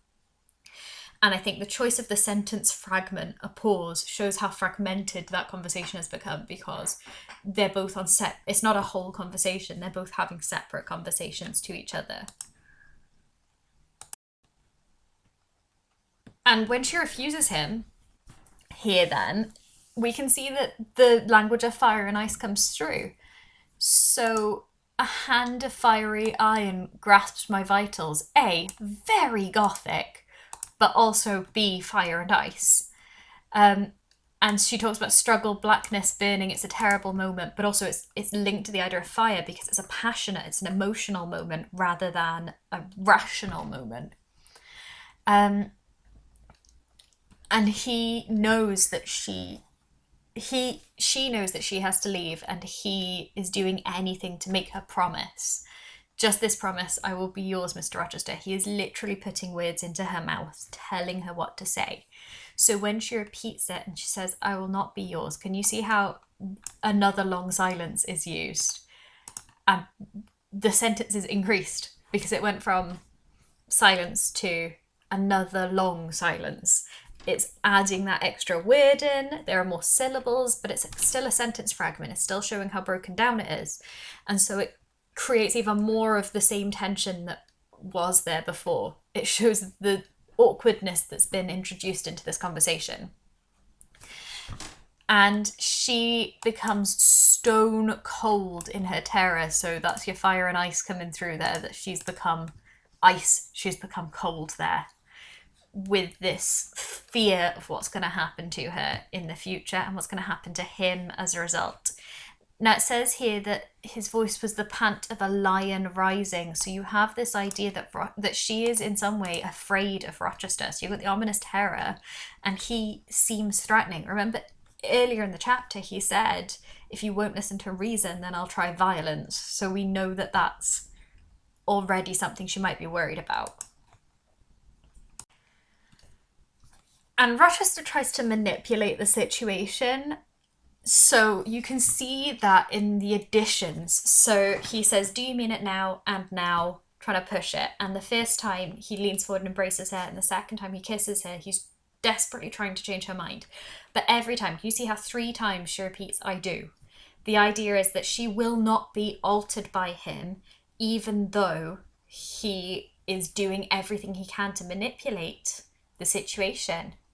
He says, this is bitter, this is wicked. Notice the punctuation to show that his sentence structure is breaking down here because he's so unhappy. And the way that he describes her behaviour as bitter and wicked, he's telling her that it's the wrong thing to do and she should do what he says instead. He's basically just insulting her behaviour. He says, it would not be wicked to love me, and she says it would to obey you. Because what she's saying is, I can't marry you because you're already married. That's illegal both in the laws of man and in the laws of heaven. Can't be doing it, doesn't work. Jane, despite the fact that she's afraid and unhappy, sticks to her resolve.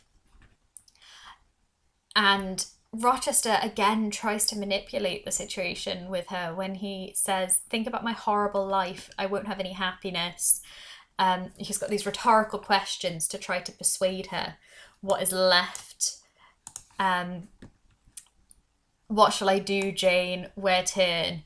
And I think partly that's to show that he's being quite manipulative because of the use of the rhetorical questions, showing that maybe he's trying to persuade her of his point of view, but also maybe showing how desperate he is, that he really genuinely doesn't know what to do. He's grasping for answers in this situation, and perhaps showing how emotionally distraught he is through the use of the questioning. He's literally like, what do I do now? I don't know. And then here we have a lovely money quote. Do as I do, trust in God and yourself, believe in heaven, hope to meet again there. So that one is a lovely Jane money quote there.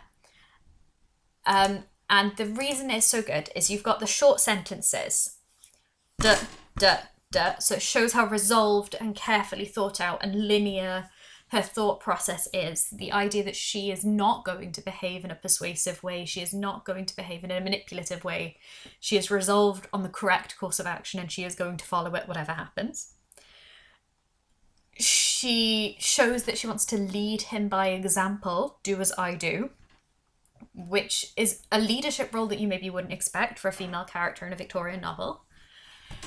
She puts God before yourself in the sentence to show who you should be trusting. You should be trusting God before you trust yourself. So that's showing maybe the problem she sees in his thinking. She tells him to believe in heaven and hope to meet again there, suggesting that she has no intention of seeing him ever again while they're both still alive. Her intention is to basically wait until death, wait for hope later on.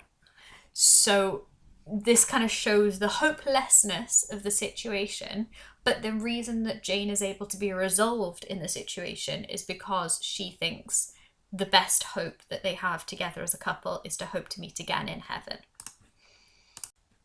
Rochester is obviously pretty unhappy by the idea that she won't yield. She is unyielding, whereas you would normally expect a Victorian woman to be yielding. He is upset that she is leaving, and he basically says to her, well, what do you want me to do? Go back to my old life where I slept around Europe? And she goes, no. Just behave yourself, okay? You need to strive and endure. You need to be strong and you need to do the right thing.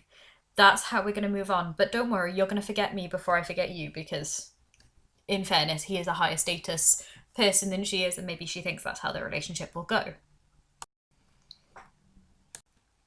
And for a moment, it almost seems like Jane will give in to Rochester. Rochester puts forward an argument that I think is much more reasonable to a modern audience than maybe it would be even to a Victorian audience, when he says, is it better to drive a fellow creature to despair than to transgress a mere human law, no man being injured by the breach? So he's going, look, it's literally not going to hurt anyone if you marry me, and it will hurt both of us greatly if you don't. So why would you do this? This doesn't make any sense. Now, obviously, the reasoning is that she doesn't consider it a mere human law. She isn't really that bothered by breaking the human law. That's not part of her reasoning. The reasoning is that it's against God's law. And that's the one that Rochester doesn't really care about, because he's not religious in the same way that Jane is. And she almost twists back against that.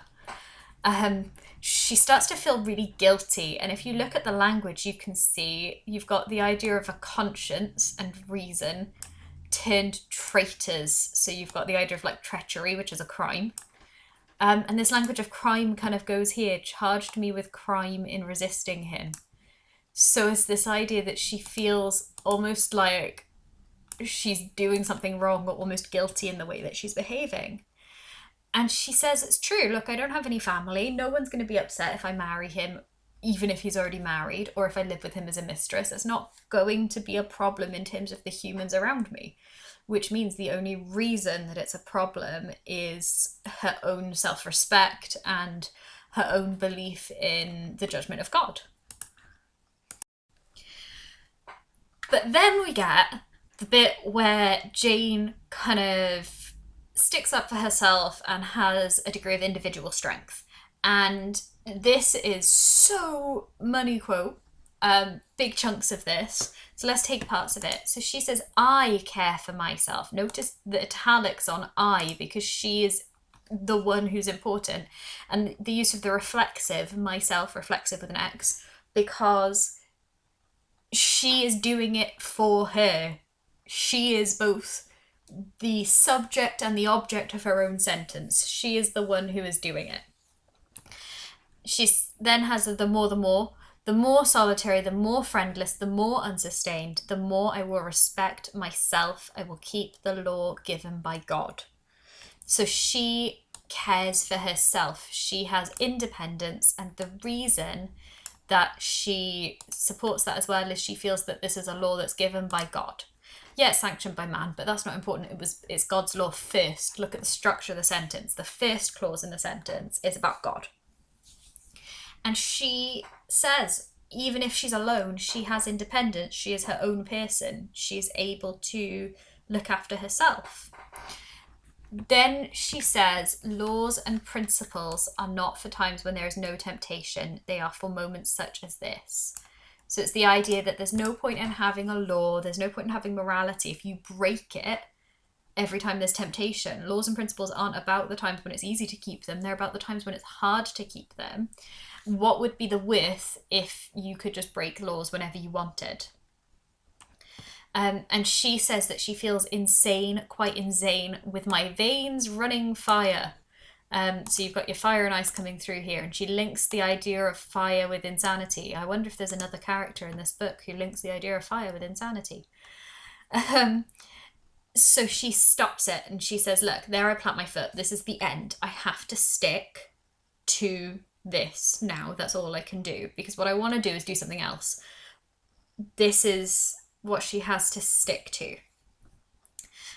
Rochester sees that she's made up her mind, and he's furious, has to deal with his fury, but he seizes her arm, which is quite violent, and grasped her waist. I would look at the choice of those verbs there. They're not fire and ice, but I've just accidentally used the red highlighter, so that'll have to just live as it is. But he seemed to devour me with his flaming glance. Now, A, fire and ice.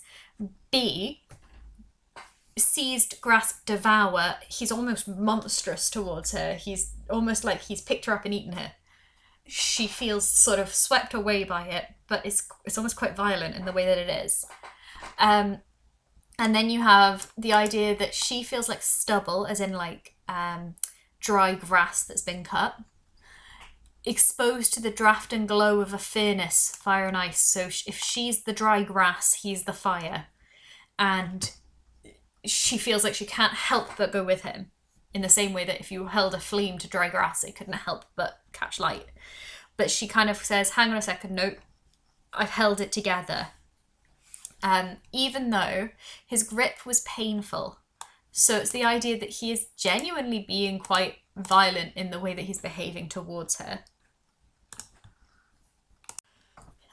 And Rochester then, he kind of shows again the idea that she's a contradiction. He says he can't believe how she's so frail and so indomitable. Indomitable means can't be mastered, right? So dominus means master. If you're indomitable, you can't be mastered. You can't be told what to do. You can't be conquered.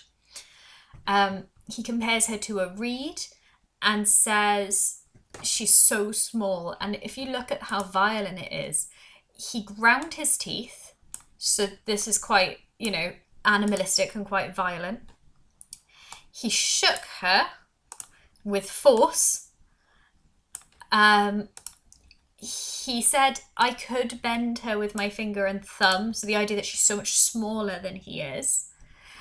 And what good would it do if I bent, if I uptore, if I crushed her? So look at those choice of verbs. It is really quite violent towards her, and he's showing this difference in their power and their status, not only socially, not only in terms of their wealth or in terms of their class, but in terms of their physical size. He is a large athletic man and she is a very, very small, only just not a child woman. But then he says that she is a wild, free thing in her eyes.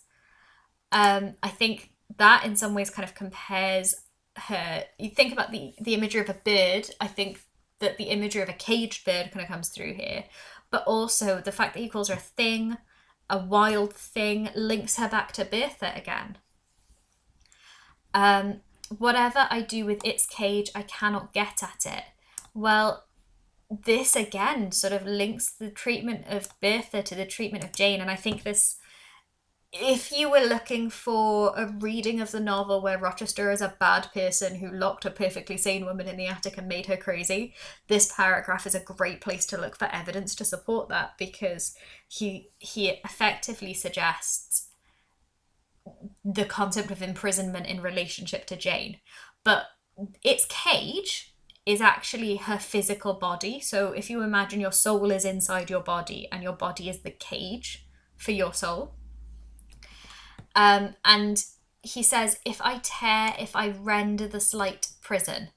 So again, it's that idea of imprisonment, but the prison he's talking about is her physical body that's keeping her soul inside. And he's saying, if I tear or rip your body, it will only let the captive loose. It will only let your soul out. And again, talking about her soul as a captive is problematic because he has a captive wife in the attic. The amount of times I've said problematic here probably tells you about some of the problems we have with Rochester as a character. But yeah, he's basically threatening to rip her body apart and let her soul out. And we all know that if you let the soul out of the body, that's pretty much a euphemism for killing someone. He says, conqueror I might be of the house, but the inmate would escape to heaven before I could call myself possessor of its clay dwelling place. So he's saying he could conquer the house, he could conquer her body, but her soul would be gone. The inmate would escape to heaven before I could call myself possessor of its clay dwelling place. So even if he possessed her body, and I think there's elements of this that you could read as maybe a suggestion that he's sort of threatening to rape her, because he wants to possess her body. And he's saying effectively she'd die if he tried, which is all very, I'm going to say problematic again. It's not great from Rochester, and useful if you're writing an essay about how he's violent or unreasonable, or an essay which is sympathetic towards Bertha, or an essay which paints him in the light of an immoral character. This is quite a good place to look for evidence for that. Because he says it's her soul that he wants, not her frame. So it's her soul, not her body, that he really wants. Although he does say, not alone your frame. So he does still want her body, he just wants her body with her soul still in it. The soft flight and nestle against my heart links to the idea of a bird again. And it's the idea that she's a bird that can't be captured. Seized against your will, you would elude the grasp like an essence. So he's saying you would just run away. You wouldn't really be there if you were seized against your will. Rochester's clearly struggling with his emotions at this point. And you can see that Jane is very matter-of-fact in the way that she responds to this. So she just kind of has very short, single, one-word type answers. And he just, again, has all of these imperatives telling her what he wants her to do. I consent to you leaving us. Like, she's leaving anyway. You don't need to consent. Remember, go, think, cast. Again, these imperatives mark his speech. Think of me, literally demanding that she do these things. Jane kind of wishes that he will have a good life and that he won't do anything wrong. He again calls her little, just highlighting that difference in their age and that difference in their position. Um, and then says, "But Jane will give me her love, yes, nobly, generously." She's not going to give him her love. She's literally kissing him goodbye because she is leaving. But he still hasn't accepted that she has made a decision that's separate to what he wants at this point. And you can see then the fire and ice comes back again. So you've got the blood that rushes up to his face, which obviously makes him red, which is fire and ice. Forth flashed the fire from his eyes. So he's again being fire passionate, but she leaves. Now here, there's these little asterisks, and they are showing a break in the chapter, but I think that's also quite useful to look at them because they show us the breaking off point between Rochester and Jane. They're there as like a pause because it's not a separate chapter, but it's like still showing a removal from the situation she was in with Rochester. Instead, she's left now. She's in a situation without Rochester. And those asterisks show the movement of time between those 2 points. And when Jane is alone, she falls asleep and dreams about the Red Room, which means that we're being drawn back to the very beginning of the novel when she was in the Red Room. And we talked about how the Red Room could be seen as yonic imagery. So the Red Room could be seen as like a symbol for the womb. And also how the Red Room is like maybe a place of rebirth for Jane. She's back there before she goes to her next rebirth where she's expelled from the next place. She's gone back there through her dream. She talks about the light that made her faint before and how she at first saw, and that's obviously quite gothic, the idea of ghosts or something, which is quite frightening, but then she sees the moon. And because the moon is usually perceived as feminine, she perceives the moon as feminine. She's worried that some words of doom, so she's worried about doom being shown to her on the moon. But as the moon comes kind of closer to her, she feels actually quite calmed by it. She sees a white human form, which seems to be what she perceives to be the spirit of her dead mother, telling her to flee temptation and to get away, which of course she's obviously going to follow. I think it's interesting, the idea of a mother character, because we've looked at the idea of mothers throughout the novel, and if you think about it, at this point she needs support from a mother figure, and when she doesn't get it, she has that instead spiritually. And Jane basically makes her preparations to leave. So she wakes up and she just takes her belongings, but she doesn't take the necklace that Mr. Rochester had given her because she says, "It was not mine, it was the visionary bride's." So again, you have this idea of nomenclature and of identity coming through. She is not Rochester's bride and she does not feel she can accept it because it was given to her when she was Rochester's bride. And this is particularly interesting in that she doesn't take it out of a sense of principle because she only has 20 shillings to her name. So actually that pearl necklace would really help her out as she moves on into a new life. Rochester would absolutely have let her have it. We've seen his generosity earlier when he was willing to give her £50 and she was only owed 30. He wouldn't have minded at all her taking the necklace and it would have made a big difference to her, but she doesn't feel like it belongs to her, so she is unwilling to take it. And as Jane passes Rochester's room, she's very tempted to go back on the idea of leaving him. She wants to go into his room.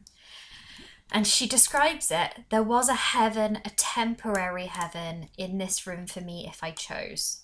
So she, oh, well, no, see, that's just gone now. So she knows that she doesn't have to be as unhappy as she's about to be. She's making the choice based on her principles.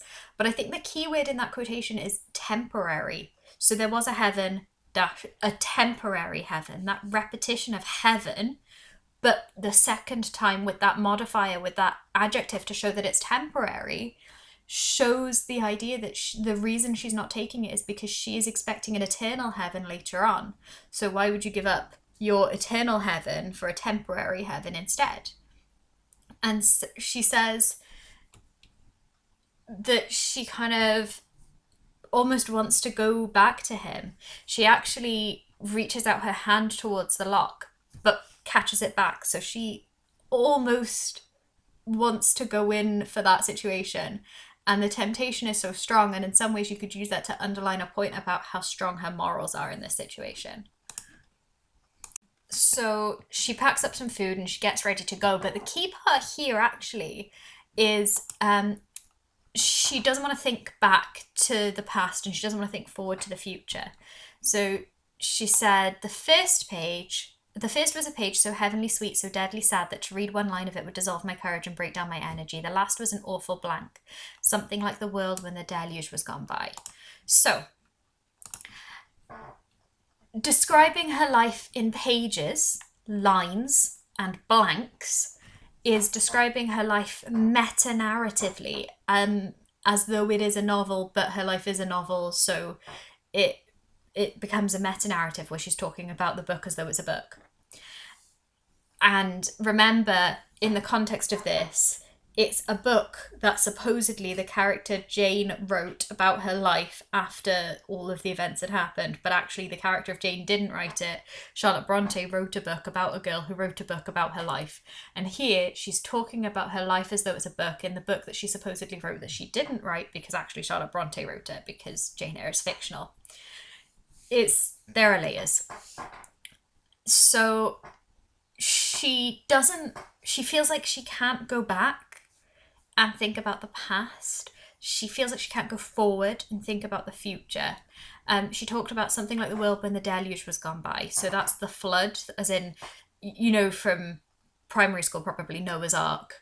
And the idea that God sent a flood to get rid of all of the evil and all of the problems in the world. But obviously, after the flood, there wasn't a lot left. Because a flood had happened and washed it all away. And it's that kind of frightening blank of her future that she doesn't know what's happening, and she's stripped herself of all of her knowledge of the world and support mechanisms.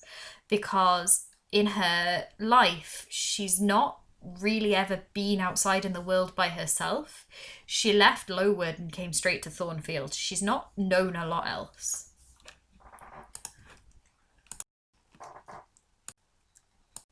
So she talks about how she was walking forward. Again, she says she believes it was a lovely summer morning, but she doesn't really know.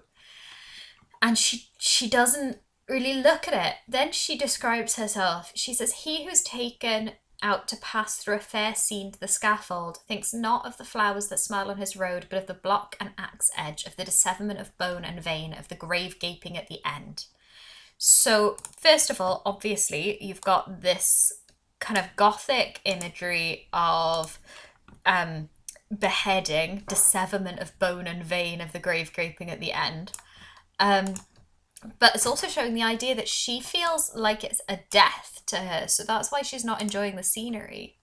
And she compares herself to someone going towards the scaffold. So the scaffold is the little wooden structure, if you've seen in films maybe, the little wooden structure that someone stands on either to have their head cut off or to have to be hung, and in this case it's to have their head cut off because you've got the block and the axe edge.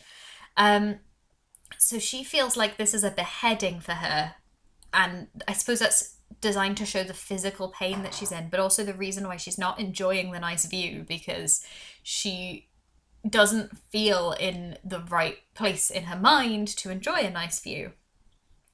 All she wants to do is go back to him, so she doesn't know quite what to do.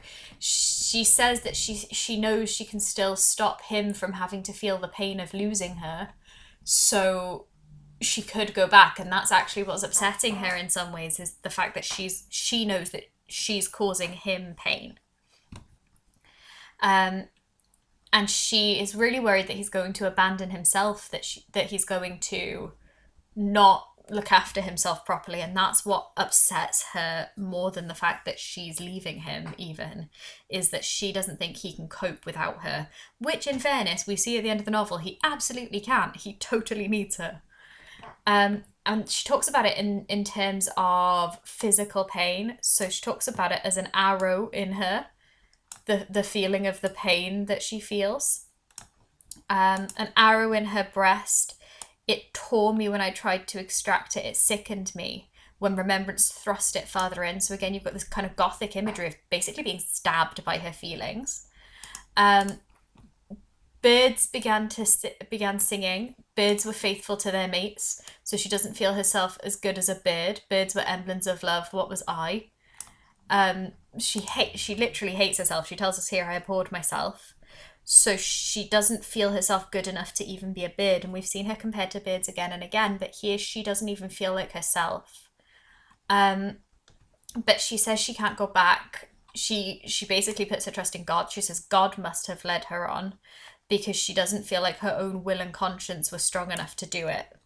And I think this is partly put there to show the difference between Jane and Rochester ultimately comes down to Jane's belief in God, because her conscience and her will, absolutely, she feels at this time are broken in some way, but her belief in God allows her, her faith allows her to still be strong. Whereas Rochester doesn't really have faith, so when his conscience and his will are broken, he doesn't have necessarily anything to fall back on. And she's so unhappy that she literally falls down to her knees in a very dramatic way. And then finally, at the end of the chapter, she gets into a carriage. She doesn't have enough money to go where she needs to go, so she just kind of does the best that she can with what she has. And then she, once again, she engages in that meta-narrative by addressing the reader, and she's trying to tell the reader that she hopes the reader is never in the same situation that she has found herself in. So may you never feel, may you, that repetition, basically saying, I wish that you have a happier life than I have had. And again, her tears are described as scalding, fire and ice. And she feels like the worst thing, the thing that she ends the chapter on, so therefore that's given prominence, that's given emphasis by being the last thing, is that she thinks she has been the instrument of evil to something she wholly loves. In this case, she thinks that she is hurting Rochester. And that is why she is so unhappy. It's not necessarily that she's just gotten into a carriage to somewhere she doesn't know where she's going, with no money, with no place to go. That's not why she's upset at the moment. The reason she's so deeply unhappy at the end of the chapter is because she feels that she's injured Rochester. But she basically feels that she's being cruel to be kind, because she, on some level, feels that he won't get into heaven if she doesn't leave him. And that's the end of chapter 27. Guys, this has been an ordeal. It's a long chapter. I'm so proud of you for getting to the end. Well done.